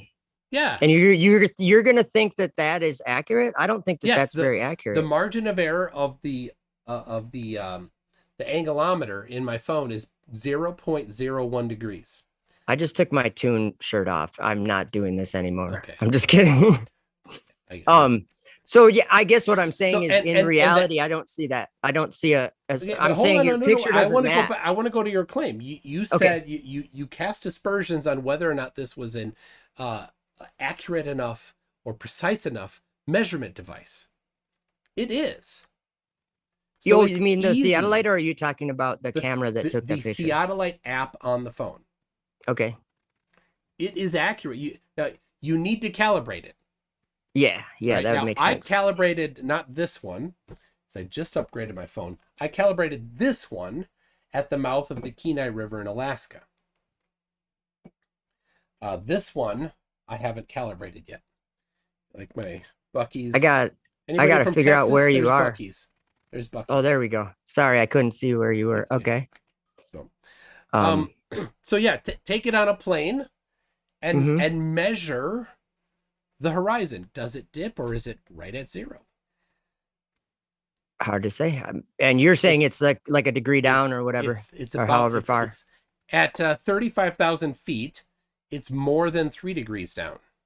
Is that as good of evidence of curvature as your weird picture that you keep showing? That's better, because it's a quantifiable number. All right, when you look at the compressed left to right, that's a strange thing to me. That's not a quantitative, that's a qualitative. You're just looking at the quality of that. Is it curved? You're yes saying no? Is it curving? And then that's where I'm having a problem here. When in reality, that isn't doing that. Maybe it does somehow with the camera or wherever. Obviously, we were looking at it on your picture. I'm not arguing with your picture. What I'm saying is that in reality, I've looked at this for 6 years and I've been paying close attention to like the surface of water, especially like if there's a railing, especially if there's any kind of building or anything that you're building, you're trying to get it level. You're going to use the surface of the water to. You said you just got here, so let me show you. Okay. A not just a quantitative, not just a qualitative, an actual quantitative measurement of the curve of the horizon from low elevation. Okay. I'm always ready to look. I'm not going to necessarily always agree, but. All right. So there it is. You see that? Right. I don't know if you're here or not. Yep. Right. And then I didn't see that yet, but I'm looking at it now. So there's a straight edge. It's known to be straight, and and the horizon is just above it. And I can zoom in. Okay. And I can show you. Go down. This is in Norway. Yep. So there you go. And there you can see the horizon comes up, but it doesn't curve back because the straight edge is tipped. It's not. Yeah, that's what I was gonna say. Is it at the right angle? Is the camera 90 degrees from the? It has to be 90 degrees from the. I don't know if the camera is tipped. I think the camera is tipped, tilted, left, rotated left to right, and I'm certain of that, and I'm also certain that the straight edge is slightly tilted, but it doesn't matter. Hold on, because the Okay. straight edge is still straight, and you can verify that Yes. in the But image. you can line it if it's not 90 degrees with your camera. And like if your camera's not looking at the straight edge, if you're looking at it at 70 degrees, you're not going to be able to use that as a you can use it as a straight edge, but it's not going to necessarily be level. That exactly. I don't care if it's level at all. You just want to see if the straight. water's going up or down or straight. Is the straight edge straight? That's all that matters. Yeah. So here. So what happens if we look to the right? Let me show you this. Does it go back down? Let me show you this. Here is. Oh, I gotta go back. This bends, right? This doesn't. This to this, right? You see, they don't go parallel to each other, right? They're not the same. You're but saying the if top you got one it is bent, bent, the bottom one is not. You can still compare them to see which one's. Oh, for sure. You can just measure pixels or something. Exactly. You can measure pixels. Sorry. So here is. So this picture, I got a question though. When we stop at the right side of the picture, doesn't the that's looking like out to the sea or something? Like, where's the left? Like you need like a panorama or something, wouldn't you? No, or is this a picture? Just one picture. When you do a panorama, you stitch pictures together. That's I know, and that's like compressing it, and I think that no, it's not compressing. It's a whole different thing. All right, but here's what I did. I counted the pixels right here. This is in Photoshop. But this picture does not. This is not a way to do it. Are you kidding me? What's wrong with this? You'd have your straight edge, and your water. If you turn the left side of if you're not like lined up with the camera and the water, it doesn't even look like the camera is 90 degrees from the straight edge. It doesn't matter as long as the straight edge is straight. Okay. That's okay. all that Continue. matters. It doesn't have to be perpendicular. It doesn't have to be orthogonal. It doesn't have to be level. It just has to be straight. Like I showed you already. It can be like this. It can be diagonal. No, I get you. If you have a curved line and a straight line, curved. It doesn't change. Yep. I understand. I understand what you're saying. So I counted all the way across the page. This is just a screenshot. This isn't. There's only 4 data points here. You can get the entire Photoshop file and look at how I did it and verify it. So picture. I put all of those. So here's the deal. This isn't what I'm showing you is that this is not just a qualitative observation. This is a quantitative measurement because I put all of the numbers right there, the pixel gap. See that line number, pixel gap, 10, 11, 12, right? And we can see, we can jump down to 32, 33, 34, 35, right? There's what you saw. And it goes all the way down to the bottom. And there's 2 of them obscured. Yep. Okay? And then I plotted it right here. The question is that curved? Oh, of course it's curved. It looks curved. It's curved. So I quantified the curve of the horizon using a photograph and a known straight. So a photograph and a known straight. Okay. When you go to the ocean, if you look behind me, when you go there, it doesn't do that. It doesn't. If you have a straight edge, it doesn't stick up in the middle of the straight edge. You measure it. You don't need to measure it to see that it matches. You need to measure it. No, you don't. Let me show you right here. Look at that. You can see that though. Just looking you at can that, see that. And I don't think that is, he's got it sitting on some clamps on a railing. Yes. And it doesn't even look like the ocean is like, I just don't, I don't know. I don't even know how to. The straight edge is still straight. Okay. It's a board. Held up by it's a board. clamps. Yep. That's it. It's a board and so held up by clamps. On the right side, you're saying if the picture went farther, that on the right side you would see the water go back down, is what you're saying. If the lens had a wider field of view, okay, and you aimed it correctly, but okay, yeah, I'm gonna get another image up on the background here of the ocean that I took here. The important thing is here, I was very meticulous and precise in measuring this. Measuring the pixels of a picture. Yes. But if we're talking about the Earth and the ocean, we probably wouldn't I understand what you're saying. Like, how do you measure it? How do you know how far of what are we looking for? You know, like, are we looking for any difference, or should it be perfectly straight with the pixels, or what should we see? I think that obviously if you're looking in ahead of you, you're going to see a certain distance. If you're looking 45 degrees from there, you're going to see the same distance, right? Or you should see the same distance, like that's visible from where you are. You know what I'm saying? When you turn your head?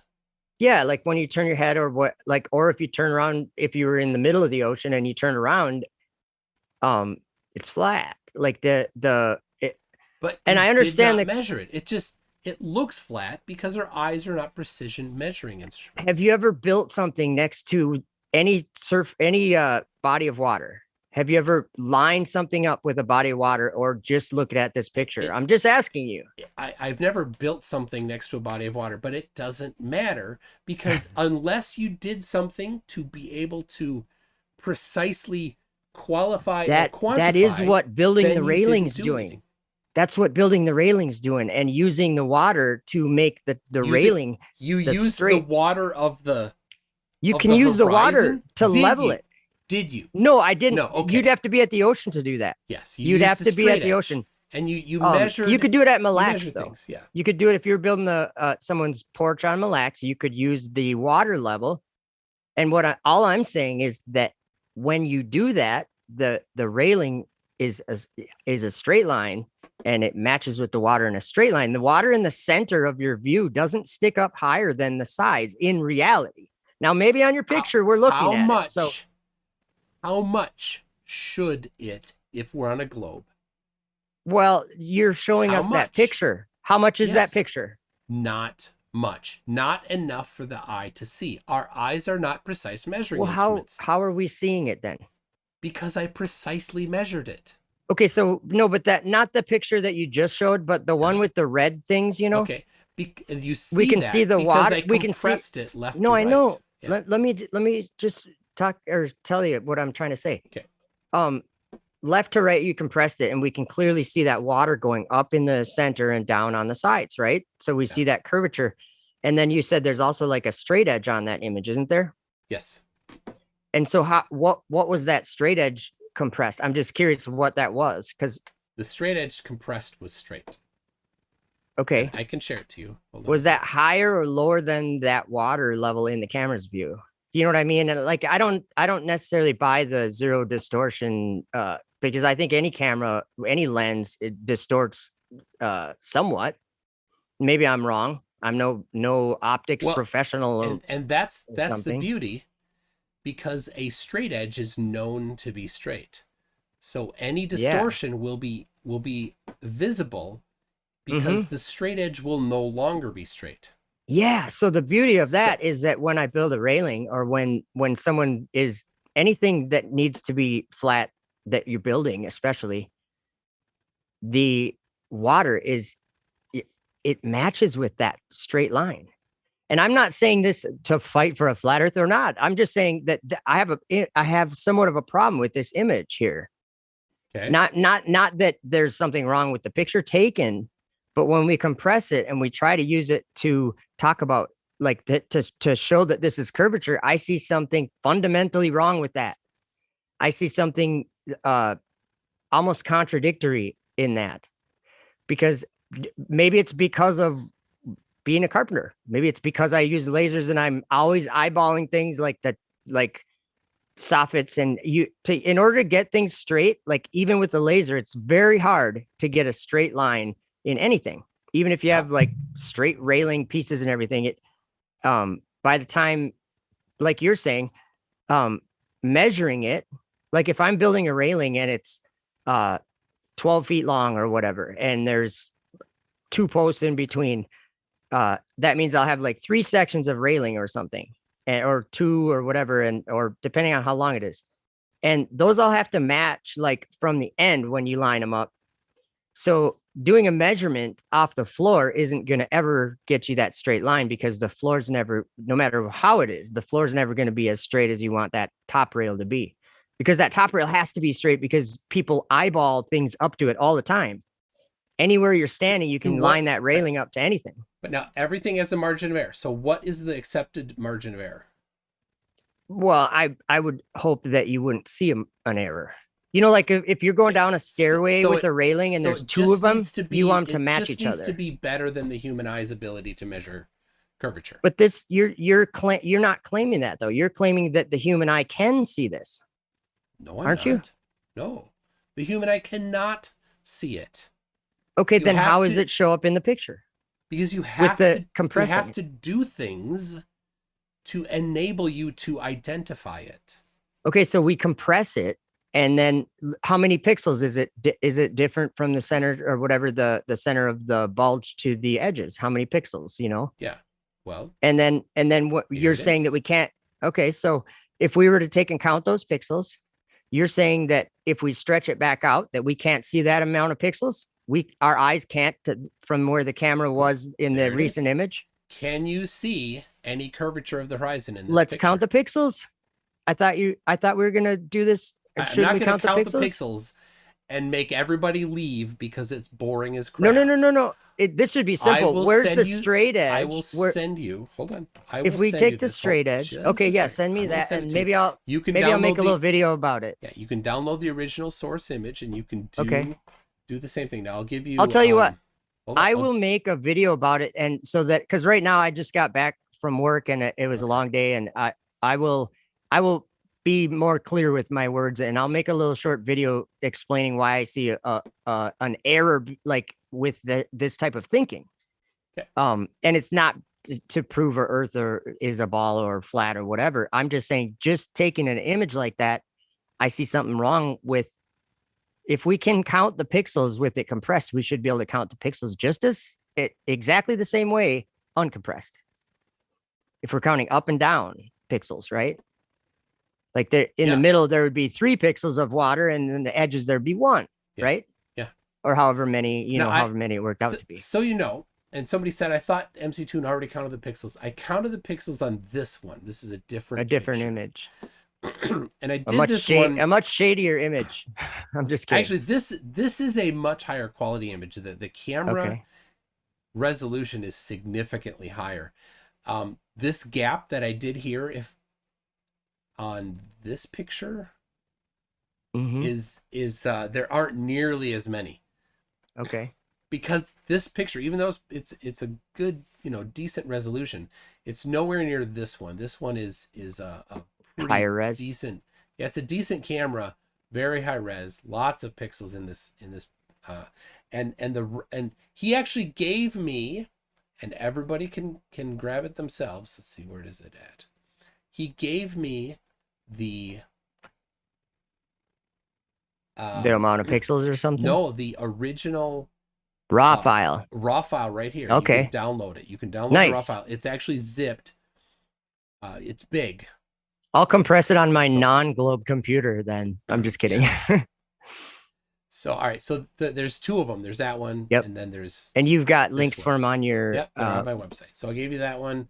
Okay. And you sent that in Facebook or what? Yep. I get. Okay. Cool. I will check it out. So I'll tell you what happened. This one here.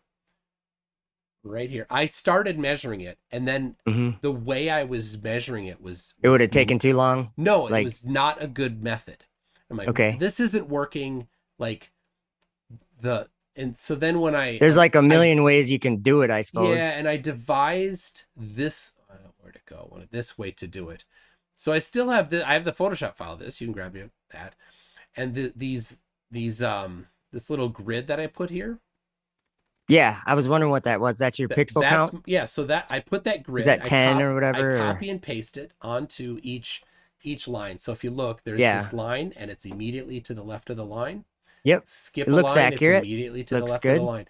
And this blue line across the horizon, that's where I put the second one and the the mistake I made was I did not do it in layers for the first one, so you could not turn it off, and I'm like, this is junk. Okay, so you're like had an image with it on there then, and you're like, I wish that wasn't there. Yeah, and I could not make it go away. So I'm still thinking we should talk about these things too sometime.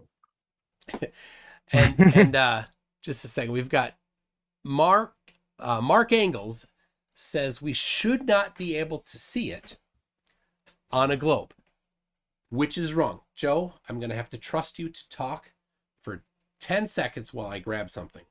10, 9, 8, 7. All right, guys, we got MCToon's channel. Now let's flat smack he's back. Never mind. with a big blue ball. What did you Big say? big blue ball. Okay. So let me go. I'm gonna have to change it so people can see. Nope, don't annotate. Stop share. There it is. Okay. In fact, I will put myself full frame. So here it is. If you're this close to the ball, you should not see it. But when I move it down here, do you So you'd be see? like 2,000 miles above it, wouldn't you? This is. But the problem is, this is as close as I can get to the camera because there's my keyboard, my desk in the way. You can see the curve of the ball here, so you definitely can see. You cannot see the entire ball, but you can. But you can see a good part of it. As you zoom in more, the amount of the curve that you see here reduces. Less and less. Yeah. So here you're seeing, more than half or maybe half of it. But if you were 2 millimeters above this beach ball, I'm just kidding. Do you guys know what I'm talking about? Neil said. Neil. Yep. So the horizon is a plane intersecting the sphere. It is. Ow. Right here, you can see the plane intersecting the sphere, and you can see a curve. So I completely disagree with people saying that you cannot see a curved horizon on a sphere, because at some point you're going to see a curve when you're high enough. Well, like you're saying, you'd get down to the point where you would have to do some fancy measuring and some fancy observing in order to see it.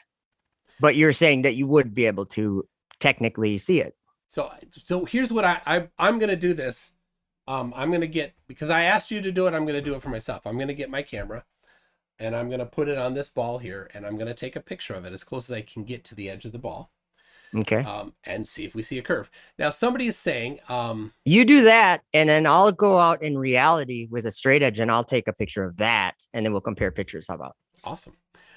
Let's see. Peter G says the bulge, or Sagitta, hope I pronounced that right.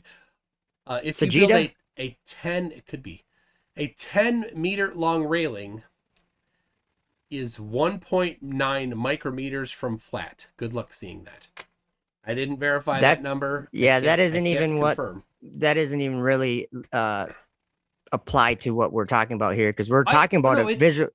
We're talking about a visual thing. With when you compressed it, we're looking at it visually. That's your only verification of the curvature, right? I'm saying in this situation, you're saying this is curved because we can see it be curved, right? So in reality, I don't know. It's hard. I'm reading the chat. People are asking me questions. Is there a brainy beaver furry behind you? This is not a brainy beaver. This is Bucky Beaver. He looks just like him, though. Wow. I'm just kidding. But now you might recognize this guy. I mean, it's a golden gopher dude, isn't it? What's his name? Gopher. That's a beaver. Oh, it's a beaver. You might recognize him in his shirt. Right here. Let me see. See that shirt? Toon was playing house earlier, so right there. See that shirt? Yep. Oh, he's got a Curious George shirt. And I'm just kidding. it's a Bucky Beaver shirt. Oh, Bucky's is a chain of gas stations in the southern United States. I think it's headquartered in Texas. So okay. So you're like out of state stuff. I picked this up for Brainy Beaver. I'm going to give it to Brainy Beaver. But it's been difficult to travel, so I've not had an opportunity to. No kidding. To get it muled across. It's been difficult to do like a lot of stuff. It seems like, or it's getting difficult. Okay. All right. Well, I'll let you go. What I will do though, I just want to say, because I take an interest in this, and then you've showed that picture quite a few times, and every time I'm like, I want to talk to you about that picture. So I'm glad we did, and thank you. But I'm gonna make a video explaining where I'm coming from on that specific thing. I'll download the picture, I'll look at it, and I'll explain with better words and more clarity what I'm trying to say. So, ooh, I like this. So, Mandevil says the best way to film the spinning edge of a ball is to hang it from the ceiling on a string and turn the camera upside down. Oh no, I have something to show you. Just a second. Geistview sent something. I have it prepped, ready to go. Oh, and I got one for you. So here's the. Whoops, this isn't the right one. Sorry, wrong video. I was just gonna show you some of my footage. I got some pretty good footage of the space station in like a couple weeks ago. From when you were there? Yeah, well, Expedition 73 is over. I'm not going back till the fall, I think, or the spring. I mean, instead of a space helmet, do you wear the orange cone hat? The this is the new NASA. This is the new flight suit helmet. Oh, that's nice. They got the soft helmets now. Oh my goodness! Hold on a second, David Brock. Are you going to the Flat Earth meetup in Albert Lea on the 12th? Albert Lea am I? He's asking me, not you. You're not allowed to go. Fine. I'm not kidding. Albert Lee's too far. I did not know about the Albert Lea meetup on the 12th. What day of the week is that's a day of the week that it's a Sunday. Toon, we got rain coming. So a friend of mine is retiring. I'm not old enough to talk about what the weather. Oh, okay. I didn't know that. So, What do you mean? What do you mean? You got to be old enough? Well, old people talk about the weather. Like, did you see the weather coming? Oh yeah, I heard on Thursday it's supposed to be breezy. That's not. We've had more rain when I was a kid than this summer. This is nothing. Anyway, we used to have to go out into school going uphill both ways in the weather. Yeah. Okay, so here is. I got to share it to you first. Okay. No, I need to transit. I got to share it to you first. Right here. All right. Let's see what we got. Mike has started screen sharing. There it is. You see that? It looks like leaves. Is that leaves? But you see across the bottom. And a moth. A moth? I see a white. Across the bottom. What shape is that? It looks to be close to a rectangle. It looks a little thicker on the left, possibly. Is it? But would you say that line is straight?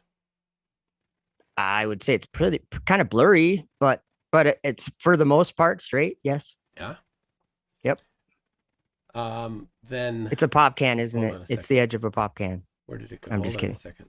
I have way too many things open. So many tabs. It just ruins the whole scheme of the thing, because it's like if you could have gone right into that picture, it would have went bam. It would have just. I know it would have been so much better. Yeah. Okay. But I had a sip of tab anyway. That's your table. That's your round table. Okay. Here we go. Isn't it? What is it? Same picture. It's a hose. Out. Yep. It's a hose, and the hose is curved. Is this somehow proof of something? No, I'm teasing. When you're close to something curved, if you don't see much of the curve, that isn't really what you're saying, though, is it? Because you're saying that we see the curve, but that's why you're kind of bringing up that picture of those horizon pictures. So we see it if we were to measure the pixels, we might see that this has actually got a slight curve to it. So, or we might even see that it's convex. Well, if it's the same picture, no. It almost looks like it's convex to me in that close up. Somebody sent me an email that they want to show you. Okay. So before you go. Yeah, your chat always lights right up when I come in and start saying some things. I don't know why. They do. They really light right up. Well, when a flat earther comes in, I mean. Yeah. Yeah, I know. I'm a liar. I'm a fake flat earther. I'm a shill, I'm sure, too. Joe Shill. Yeah, it works. Joe Shill. I mean, one letter off. But what do you think? They say you're a Poe. I don't think. Oh, Joe Poe. Joe Poe the schmo. Poe Hill. Yeah. Do you have a relative that's a flat earther with the same last name? I have no relatives that are flat earthers that I know of. Well, I got an email from someone. With it, Hill's kind of a common name, though. It is kind of common. I mean, probably not the most common, but. So I'm not related to them unless they're super cool. This is from Lubo in China. Lubo Hill? You're not related unless they're super cool. Yeah. I couldn't be. I have, it's annoying as can be. I have a relative that's a flat earther. Oh, you do? Really? Yeah, and so now he has his own channel. Does he go to your channel ever? Or do you guys kind of like, we're not going to really go there kind of thing, or what? It's difficult, like at family reunions. He's like waves at me from across. He's like, hey man, it's flat. And he's embarrassing. He lives with his mom. And he's always in trouble. So Does he live downstairs? He's sporadically on YouTube. How old or is not. He? I don't like know. approximately. He's like your age, or he's about the same. okay. Just curious. He goes by. So I am MToon, and he thinks I'm McToon. I know, and I even refrain from calling you MToon because it feels like I'm like kind of like picking, like that doesn't seem right. I don't care much, but once people know, I'm like, why don't you get it right? Anyway, so MC he doesn't Goon. know. He thinks it's McToon, so he called himself McFlatty. Oh, I think I've heard of that. Mick Flatty Face or something, or is that something no? different? That's Flatty McFlatface. That's okay, a British that's someone guy. Else. That's a British guy. Yeah. Okay. Yeah, so Mick Flatty is my identical cousin. If you've seen that old he looks TV like show. you even. He looks like you even. It's embarrassing. Wow. Toon, you got nothing but love for the flat earthers. You even told me you couldn't even eat a whole one. So, I mean, but that's not true. It's cats that I love and I can't. Oh, cat. Okay. So you're saying that you'd barbecue up a flat earther? No, you're the one that put those words in my mouth. I know. I'm just. Hey, okay. Don't stop me from strawmanning you. Yep, you just go right ahead. All right. So this video, I've not previewed it, but Lubo in China. Lubo in China. I'm going with it. I don't know if you will be able to hear it. Oh, I don't think you'll be able to hear it. I hope we can. Hello, Mr. Sensible. We can't. No, don't hear anything. nothing. Okay. Because I was gonna say you should go to my channel and see that it's a like less than a minute video. Yesterday, NASA hosted the vice president, and they had like a big live stream that they did, and a big bunch of people meeting there. Are you stealing my spotlight? No, I'm just saying their sign language interpreter quit, and it was right after one of the astronauts mentioned a big globe in space, and just check it out after or whatever. Do you think that has something to do with it?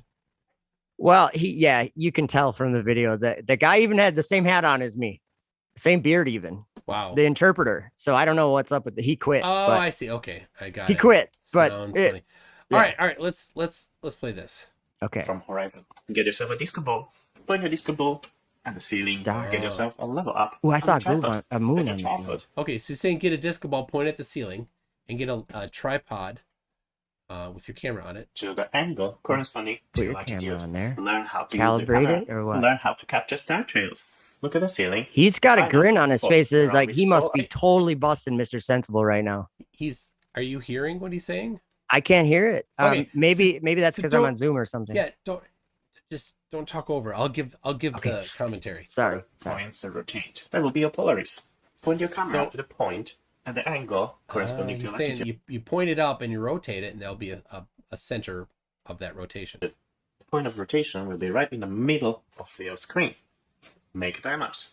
Stop the rotation on your disco ball and rotate your camera on the tripod hinge instead. Compare. Okay, so you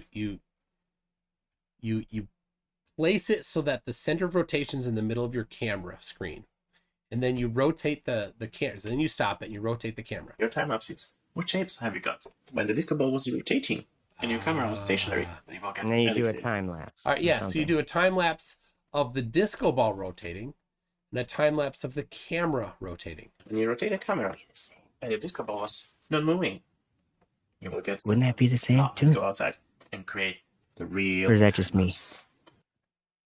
There you what go. shapes will we get? I think you could do it both ways. I think you could do it two ways and it'd be the same. You think so? I think so. Maybe I'm wrong, but I think you could. I think you could. I think you're not. What you're saying that like if you had the camera spinning pointed at stationary lights on or whatever, or if you had spinning lights and a stationary camera, wouldn't you get the same thing? If and only if the camera is directly underneath the center of rotation. Oh, but you're saying that that would mean that the sky would have to be a solid piece that's moving, and the space between the stars doesn't change physically. That's the only way that you'd need to be underneath that, right? Because if you're pointing it like at an angle towards the ceiling, you're going to get different distances. So going with the idea of flat Earth, the AE map, where the North Pole is the center, you'd have to be at the North Pole, right? If you're at the North Pole, if the stars were attached to a piece of cardboard, yes, or a dome, right? And the dome or was rotating versus, but if the you're right, versus a globe, you get ovals. you get ovals. You got it. Yeah. So if to the side, you get ovals if you're not in the center. But that's not what happens on the Earth. We actually, you're right. We don't get ovals. No, but we shouldn't get ovals because we get circles. That's the whole point. Is that on a flat Earth? See, that's going like to this AE map or whatever. No, you just said that you just brought up the AE map, and that's the problem. There is no map that is going to, because in reality we see circles. So why are we talking about ovals? Because that's just like a fairy tale. We're not talking about ovals. We're talking about circles. But it's testing. It's science. You have a hypothesis. Science. If you're going to bring up science, then we're going to talk about stationary Earth. Then you can't bring up science in this. Why? Are you serious? Why can't I bring up science? Because you deny the only observations you make. You have, if science won't reject the only observations that are made. Oh my gosh. Well, 7.8 billion people observe an Earth that doesn't move. It doesn't move beneath us. Look at the room you're in. It's not moving. But what's the hypothesis and how is it measured? Well, the observation is that we're not moving. But then, what's the hypothesis? I don't really care. How did you measure it? How did you quantify? How did you? We don't have to measure it. No, we're talking about science. No, science. Listen. You get a hypothesis. You're making observation. You need a hypothesis. The first thing you have to do is throw your observation out, because your idea, your intellectual idea, goes against your only observation you make. No. You must make up a different reason for it. But Am I right? But my observation is that I see opposite rotating celestial poles. That's my observation. I see two different rotating poles. Okay, so you're saying they rotate in opposite directions? Because they don't. They do. One is clockwise, the other is counterclockwise. No, that's because you're turning around. You're turning from north, where we live. No, you got to hear me out, Toon. I don't want you to be in error like this. I don't want the third. I've already got 2 flat Earth videos, flat Earthers on video, not understanding counter rotation. Let me explain something. If we're in Minnesota right here and Polaris is at 45 degrees, which direction are you facing to look at Polaris? You're facing north. Exactly. Yes. Okay, and we're getting a counter or an anti-clockwise rotation that we see going around that point in the sky. Yes. What happens if you turn 90 degrees left?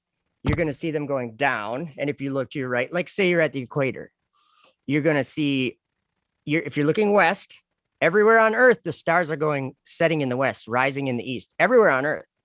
They're all going the same direction. It's because you had to turn around. That's why they appear to go the opposite direction. Do you get what I'm saying? I get where you're trying. There's not a point in the sky where the stars switch direction. Correct. Okay. So don't say that they're opposite rotation. No, one is counterclockwise, the other is clockwise. That's the point. Because you're perceiving it from a different direction. That's my observation. Yes. Okay. And the hypothesis is that we are on a rotating sphere. Yes, I understand. So then the test is, does that observation match? Does the prediction of being on a rotating sphere match the reality? And yes, it does, because on a rotating sphere, when you're at 45 degrees and you look north, you should see the sky rotating in one direction. Yep, and if you're at 45 degrees south and you look south, it should be rotating in the opposite direction. Because you're facing the opposite direction. So that's a basic science experiment we can do, and it confirms the hypothesis that the Earth is a sphere. Okay, now, if the Earth is flat, what's the prediction? What's the prediction of, you're talking about the stars, or what do you mean? If the Earth is flat and stationary, as you say, observation, with the sky. So what's the hypothesis? Or so what's the prediction? I'm not good at this. I'm not good at knowing what you're looking for here, because a prediction, we could make a lot of predictions, couldn't we? I can predict that your house will be in the same spot that it was today, tomorrow. What is the prediction of what we would see in the sky? Oh, So I first can of all, tell you the this. All right. sky, the Let me- sky doesn't say anything about the Earth being stationary Oh, or not. Certainly does. It's The sky actually everything- proves to us that it is everything spinning. hold on, Joe. Everything is valid as a possible hypothesis. So let's do Oh, this. of course. At Valley Fair, the local amusement park here. Yeah. There is the ride where you sit in the chairs from chains. Okay. All right, and you sit down on it, and it starts to spin, and then the top of that lifts up. So And it kind of they swing out. Yep. Yeah, and you're swinging out. Now, You're like way up in the air. Yeah. if you were to, now they have a thing around it, and the security guards would get upset if you ran in while it was rotating. But if you did that and you got right next to the post in the middle, and you looked up and you took a time-lapse photo. I'm sorry, I missed that. Yep. A time-lapse photo of the whole thing above you. Yeah. Yeah. Everything would be rotating about a center point. And Yep. if you moved farther away from the center, near the very edge of it, and you looked up, you would see the people rotating very quickly laterally past Yep. you. Yeah. You would not see a different group of people rotating about a different center point, right? That's not what we see. Correct. So if the Earth is flat, stationary, with a dome over it, and the dome is rotating, then the prediction The would dome. be that, hold on, let me get through Okay, the prediction yep. based Sorry. on our real world observation. Yep. Then we would predict that the stars closest to the southern horizon, the farther south you go, would be moving laterally faster and faster. Well, that's not how the sky And is. that Sorry. exactly No, but see, your falsifying input. the hypothesis. No, you can't falsify it by just interjecting false information into my belief system. Like, do you get what I'm saying? No, you're saying I you're get that it's a talking belief system. Well, first of all, you said that there's a dome that spins.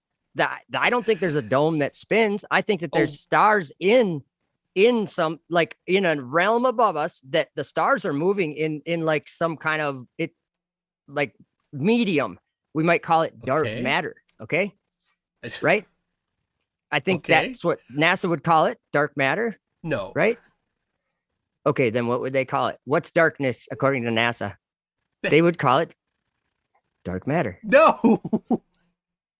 Darkness is vacuum. lack of light. That's it.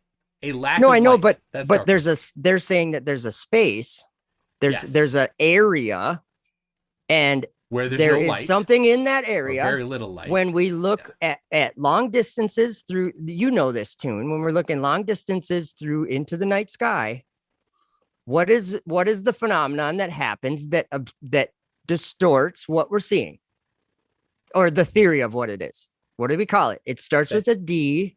that distorts what we see? Yeah, it appears like when you look at something in water, it like makes it wavy. It's called dark matter. That's what they call it. No. Okay, Joe. then You don't know what dark matter. Oh, Joe. Toon, Okay, hold on. if you Let me look Be- through a telescope. Hold on. Okay, Let- okay, let me hear it. I'll hear you out. But I'm digging. I have the paper. okay, The original paper. Right here. In All right. this stack of papers. Hold on. I'm gonna get it. Like as if like as what if we're about gonna read it. JPL? What about NASA JPL? Do you believe Hold on, anything that they let's say? not- Let's not. Because change that's the what topic they yet. say. They call it dark matter. No, but no. It's like water. It's invisible, No, but it makes No. things that we're seeing distorted. that's not. Yeah, it what- does. That's... Oh, here it is. Got it. Okay. This is the original paper from Vera Rubin. Do you know who Vera Rubin is? No, I've heard of it. I've heard Okay, of her right or here. him. Here it is. It's a girl. Okay. It's a her. And Um, is she important? Does she She know there's everything?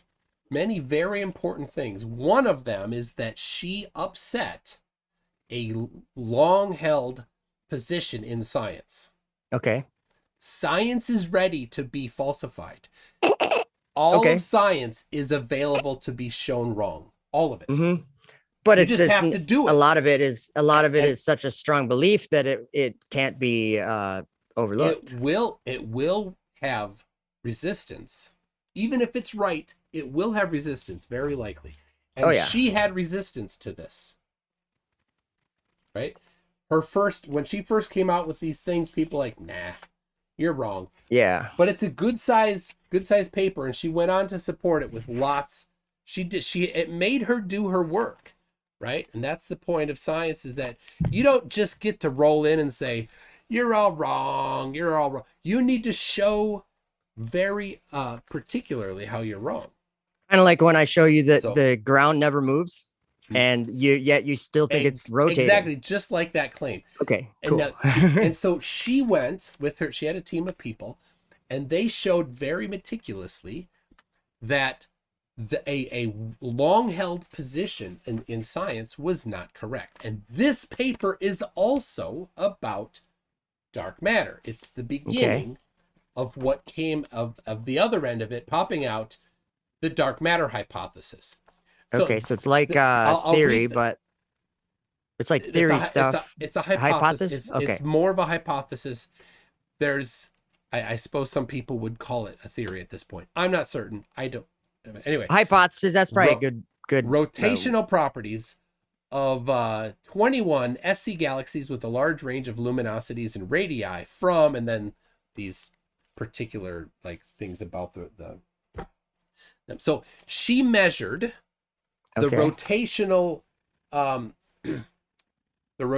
properties of a handful of galaxies, and said they are rotating at a different rate than gravity alone suggests that they should be.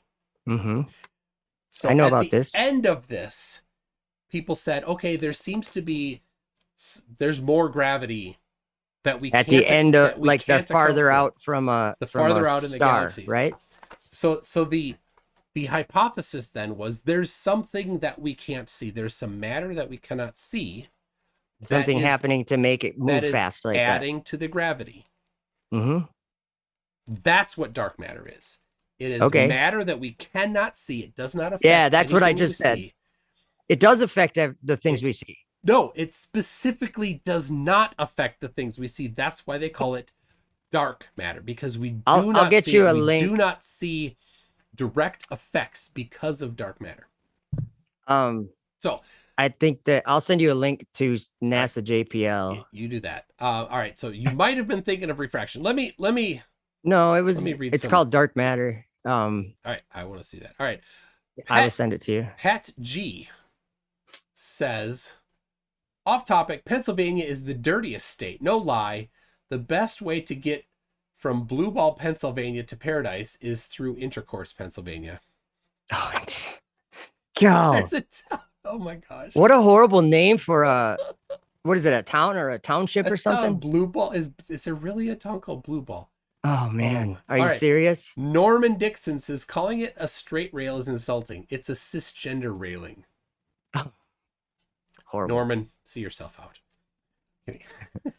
Andreas Eld for 50 sex. That's right. Andreas paid me in sex. Oh man. SEK, Swedish kroners. Were you thinking something else? Me? Yeah. No, I wasn't. I'm just actually looking for I think you went to the naughty place. Andreas says we had lots of trouble with spam filters in Sweden when we started a more advanced preschool at the age of 6. In Swedish, 6 is spelled with an E. Oh no. That won't confuse anybody. It's not SIX. Yeah, and yes, spam filters, poorly made spam filters will flag that. Mr. Q2, first name Fat, says, how long is the rail he built? Wouldn't it need to be 69 miles long to even have 1 degree of curvature? No, because there is no curvature. Hey, that's your pre-selected conclusion. No, that's my observation. There's a big difference. I don't have to predetermine an observation, like the ground being still beneath your feet for the however long you've been alive. Like an earthquake. What does the word earthquake mean? What does that describe? Does that describe the ground moving? Than rotation. No, I know it's different than rotation. But what I'm saying is that the idea of Earth rotating has never been observed by you or me or anyone in this chat. We've only observed the opposite, a non-moving still Earth. And I I'm not disagree. saying I've observed the rotation of the Earth when no, you when the haven't. stars You may rotate have in opposite you directions. no, but you're observing the stars rotate. You just said that. That's an So observation. Yeah, the stars rotating. That doesn't mean you saw the Earth take rotating. that observation to mean that we're on a rotating sphere. I understand that you do, So- but that's purely a concept that you don't observe. All right. Just saying, like, because that's why I'm always talking about stationary Earth, because I live on this place that doesn't move, and everything I do counts on this place not moving, not rotating, not turning. That's just me. But could you build a countertop on a moving bus? Of course. Okay. But All what right, are we talking about, Earth or William bus? Foley? William Foley says, scale, scale, scale. Earth big, people small. Right? I can't find what I'm looking for. It sounds like a good song. I can't find what I'm looking for. You still got haven't some found? Guitar for that? You still haven't found I- what you're looking for? No, I haven't. I was looking for a specific video on there All was this it was a husband and wife that worked for JPL that were they did a lecture, and they On dark showed matter? yeah.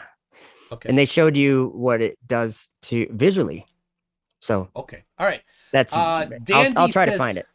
Does he not understand that compressing the picture horizontally won't change the pixels vertically from the original image? That's why I'm saying that I don't think that picture is like an accurate depiction of what reality is. Because it doesn't match your pre-selected conclusion. No, because when you go and actually hold something straight, or you're sitting in a restaurant or wherever you are, you can always almost always line something up with the horizon. I mean, like if you're at the ocean especially, and you won't see those few pixels sticking up in the middle. Maybe your camera will, but that's just me. I'm just saying. All right. I got people keep sending me stuff. I got another one. All right, but I'm gonna read this first. Okay. Robert Williams says, by its meaning, dark matter does not interact with light. Oh, I found it. I'll send you the link. Okay. And then you can watch it and learn about dark matter. I'm just teasing.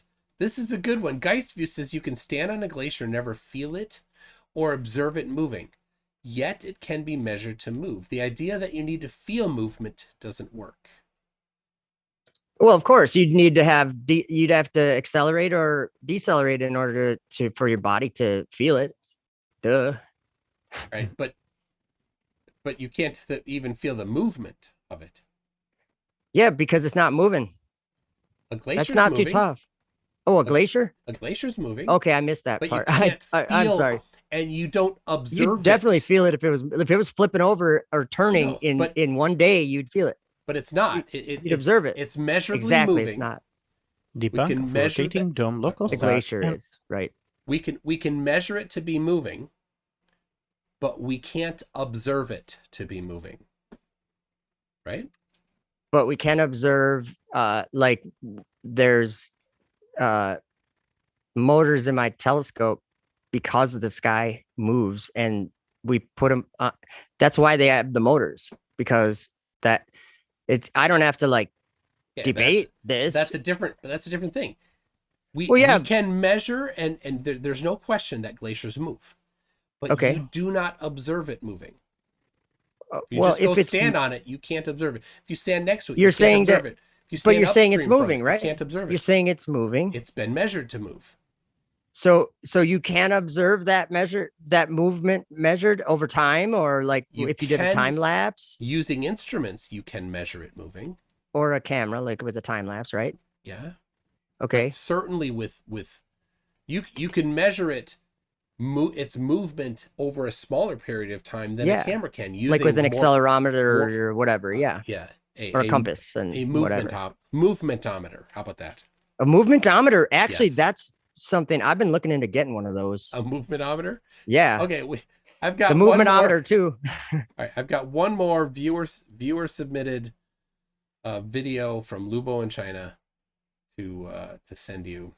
I just dropped a link for that NASA JPL video that I think you should watch. Okay. In the chat. I'll put one in Facebook too. All right.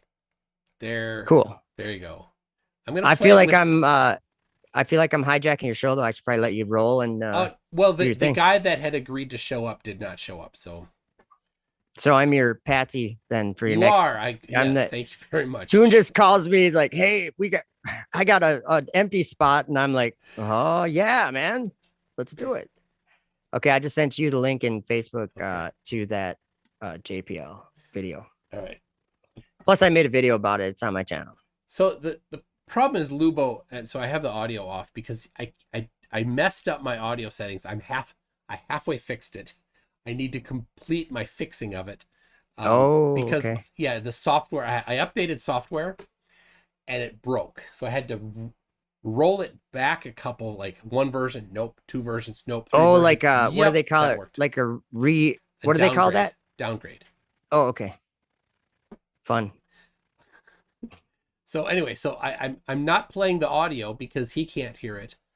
So maybe it's something that it's not working without. I don't know what's going on. So all right, so hold on. I'm gonna back it up. I'm gonna play it so I can hear it. Joe, don't talk over it because I'll give the color commentary. Debunk of rotating dome local stars and constellations. If the stars are local and fixed on the rotating dome, the constellations and the distances between the stars would also change as they get closer or further away. Just like the headlights of the cars in the night. As they get closer or farther away, the distance between the lights would get bigger or smaller. You get closer to the spotlights or the street lights, they get closer and farther away. Respectively. It is easy to check. Grab a ruler at the distance of your fully stretched arms and measure the distances between the brightest stars. He's saying grab a ruler and hold it at arm's length and measure the distance between a couple stars and see if that changes throughout the night. Do the distances between them change through the night?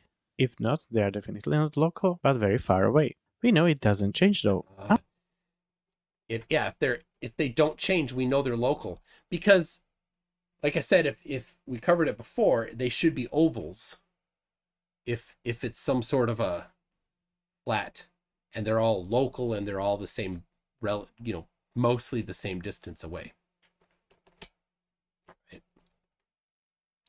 Astronomers use technique called plate solving based solely on known fixed distances between the stars. It helps to locate, align your telescope precisely, and to point at the target you want to photograph. The only variables are the telescope's focal length and camera sensor pixel size to get it right, although it greatly helps to set the date and your location. The stars are definitely not local, and Earth definitely isn't flat under a giant dome. Grow up.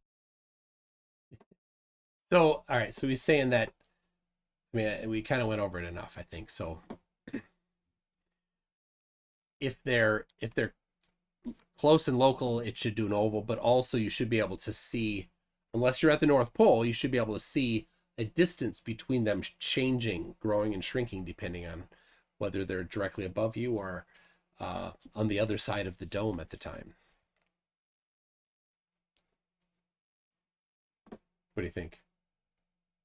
I was muted. I think that my only, I totally agree with what you're saying. Totally. But the difference that or like the opposition where I have is that the stars are not physically like a light fixture or whatever. Like they're not a physical, this is just my belief. I'm not saying that I know something you don't know. I'm just saying that I believe that the stars are flying around because we see them flying around in the picture. How far are they? I don't know. I don't think anybody knows. I don't think you know. Do you know? Tell me honestly, do you know? No, you don't know. We have ideas how far they are. No, people have measured how far they are. No, but you can't measure how far they are. Wrong. How are you going to do that? People have done that. How? With geometry? Parallax. With geometry and trigonometry and parallax? Yes. And that's going to tell you how far the stars are away. Sorry. Yeah, just hold on a second. Doesn't work. The sun and moon are the same distance then. Sun and moon are the same distance. Could you? Hey, I got that same one, but I defaced it. And could you Could you, on this globe, could you point to where math hurt you? The bottom part. Down there, yeah. Did the math hurt you Yep. there? That's what it was. Yep. All right. No, actually, I'm really good at math, Toon. I am. I am really good at math. I went to Anoka Ramsey and took some courses a long time ago, like in 11th grade and 12th grade. Oh my gosh. All right. I'm good at math. All right. I'm good with numbers. I have a photographic memory for numbers. Can I you do. solve a triangle? Maybe. But here's my take on the reason why we're not going to see ovals is because that's not reality. We see circles, and you have an explanation of for yourself and that everybody is aware of, that if you're on the globe and you pick a spot and you make a model of it, you're going to see, yeah, that works out, right? It makes sense. So I'm not going to argue with that making sense, because I believe that my whole life too. And what I'm saying is that I understand that. But when I think of the stars now and what I understand about the sky itself, like I know that it's a vacuum or a near vacuum or whatever, a very low pressure system up in where like the ISS is and where satellites are and where the moon is and whatever. Like literally an empty space with those things in it and void of air and all that stuff.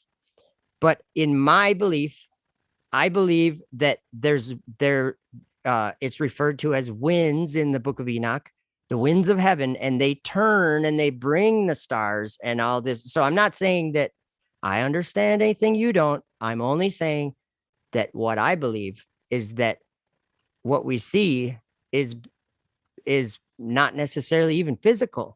Like the light isn't maybe coming from the type of light source that we have on the earth here or that we are used to. Okay. That's my take. And I know I get all weird on you, but Enoch is a good backstory to it's not a good backstory. It's a medium quality backstory to a fantasy universe. I prefer the Silmarillion.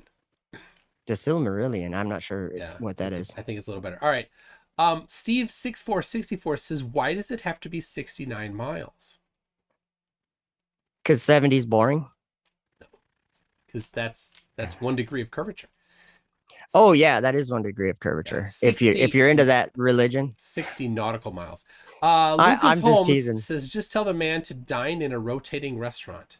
Like in Seattle, I have. In the Needle, I've been there. All right. Waiting there. And I could tell you what, I was moving, I was rotating. Right. Do you think that Sokotoa is a volcano? Sokotoa. What's Sokotoa? Sokotoa. I don't know. Isn't it a volcano? No. Or something? Okay, then it's the chief of a tribe of some kind. I have no idea. I don't want to say anything that's like offensive. Yeah, I could, but that's why I said Sokotoa. I'll just give you this. Okay. This would be an instrument that you might use with Sokotoa. So. Oh, a speedometer in your car. Like that was a little needle? Yeah, that was. We're playing. Goodness. I had one of those in my little plate car. Yeah. Anyway, thank you, Justin Zoman, for that one. And one more here. Mr. United for the Children says, have you asked MOTE how many tabs he has open? How many fake tabs you got open? MOTE. MOTE. MOTE. Who's MOTE? My goodness, I can't figure it out. I don't know, but I've got. He just wanted to see. He just wanted to make sure that you had that you were getting hydrated with some tab. Man on the Edge. This isn't Man on the Edge. This is Man on the Edge. Yeah, Man on the Edge was the guy that said that he would be here tonight, but then back. Hey, did you see my time lapse of the that recent lunar eclipse we got? It's right behind me here. Pretty cool. I tracked it the whole time, and it was all my stuff was frozen. It was frosting over. I tracked it because it was in motion. It was just crazy. The moon was in motion all night. What causes the shadow? It's not a shadow. Look, shadows aren't red. What are you talking about? I don't believe it's a shadow. When I look up at the moon, I don't Well, then picture the ground beneath all me right, being then that. what caused it? I don't know. Just like you don't know. I know. No, you pretend you know. You know that you don't know. Oh, Tune. oh I thought you had like gosh. you're more humble than that, aren't you? Like I know. you're not that like I know what it is, Joe. okay, All right. you know the height of the heaven and you know the depth of the earth and the width and the length of the earth. You know all these things that the Bible says you don't know? Yes. You do know them all. Yes. You're superior to the prophets. It's figurative talk. All right, I need to. Yes, I need All to. right. We need to get going here, and people are like they think that you are the guy that was supposed to be here but did not show. Oh So I need to crap! Now I'm gonna change get a the bad name title. from that, I suppose. Oh, you. That guy he's super rude. Anyway, Well, is he like Fred Durst rude? That was the most rude I've ever I'm seen sure ever. Yeah, Bargain Basement, Fred Durst. I'm sure Fred Durst would was be like, whoa. in that category because Wow. he used as an excuse to not be here. Do you guys? He This is my last mission. He hid behind saying he said I was effeminate, and then more things after that follow after that, and that's why because he you're a wouldn't. father of like 3 and like that's why or 30, what? I don't get it. 33 kids, 17 boys, 17 girls. But Oh, yeah, Illuminati confirmed. 30. How does that add up to 33? By the way, oh, you didn't. that would be 34. 34. You did do the math. Good for you. No, Toon, I really do have a photographic memory for numbers. Okay. And when I take a measurement of something, like if I go into a room and I measure all the walls in the room, I don't have to measure. That stays in my head somehow. It's just, and it's weird. It works really good for work. I have the opposite superhero skill. What is I'll it? take one measurement and walk to the next room and it's gone. And you can't even remember it. Yep. I do that all the time. Measure. What is it? Wait, I thought you just said you have the opposite skill. Yeah, but it doesn't work all the time. Oh, it's what superhero it recalls his superhero ability all the time? No, it's got to be the right time. Okay. And actually, it's usually because my phone's ringing because I'm so popular, so I get distracted. All right. Well, we should. Thank you, Toon. I'm gonna get out of here. I'm gonna hit the end button. You guys all rock. All right. Thank you, and keep it flat. Love you. When he says keep it flat, I can't not think about punching him in the face. No, I'm just kidding. No, about flat out. Flat out. I'd have to. You don't have to tell me about it. I gotta go. Okay. All right. Hey, and we gotta get lunch or something sometime. I think next week will work. My schedule's looking a little bit better than it was a couple months ago, so we'll have to do something. All right. All right. Cool. Thank you. Bye. Have a good one.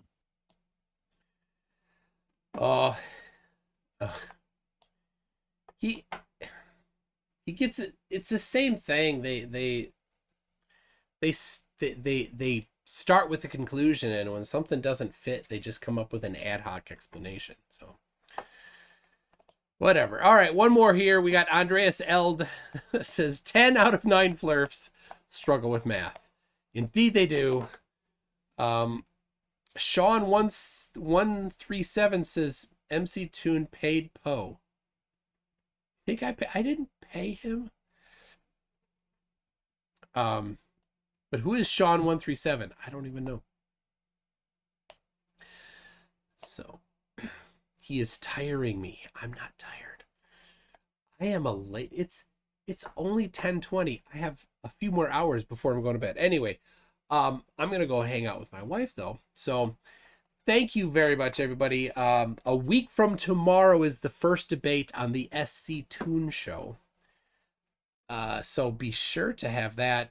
If there's a few hours left in Thursday, if the day is Thursday, then you can use Holiday 15 to get 15% off anything on Teespring. Not just my stuff. Anything on Teespring. So if you're going to buy something on Teespring from somebody, then buy it today. And here, I'll put the code in there. And you should be able to get anything 15% off. Anything at all. So let's see. you're looking at the Toonies shirt. So there it is. You can get that for, it's $19.99. So 15% off of that. So $38, right? Andrea Huddle, Eftupworld loves pulling your chain. He does. He does. He tries to mess with me. He knows. So, all right. His moon went left to right. This one was a different direction, both during the eclipse. I can't get the kitten. I don't know where he is, but I should wrap it up. Working on the 35th kid. No. Nope, it's done. We had this happen. So anyway, we'll see you next Tuesday. I have a Kiwi flat earther lined up that FTFE talked to a while ago.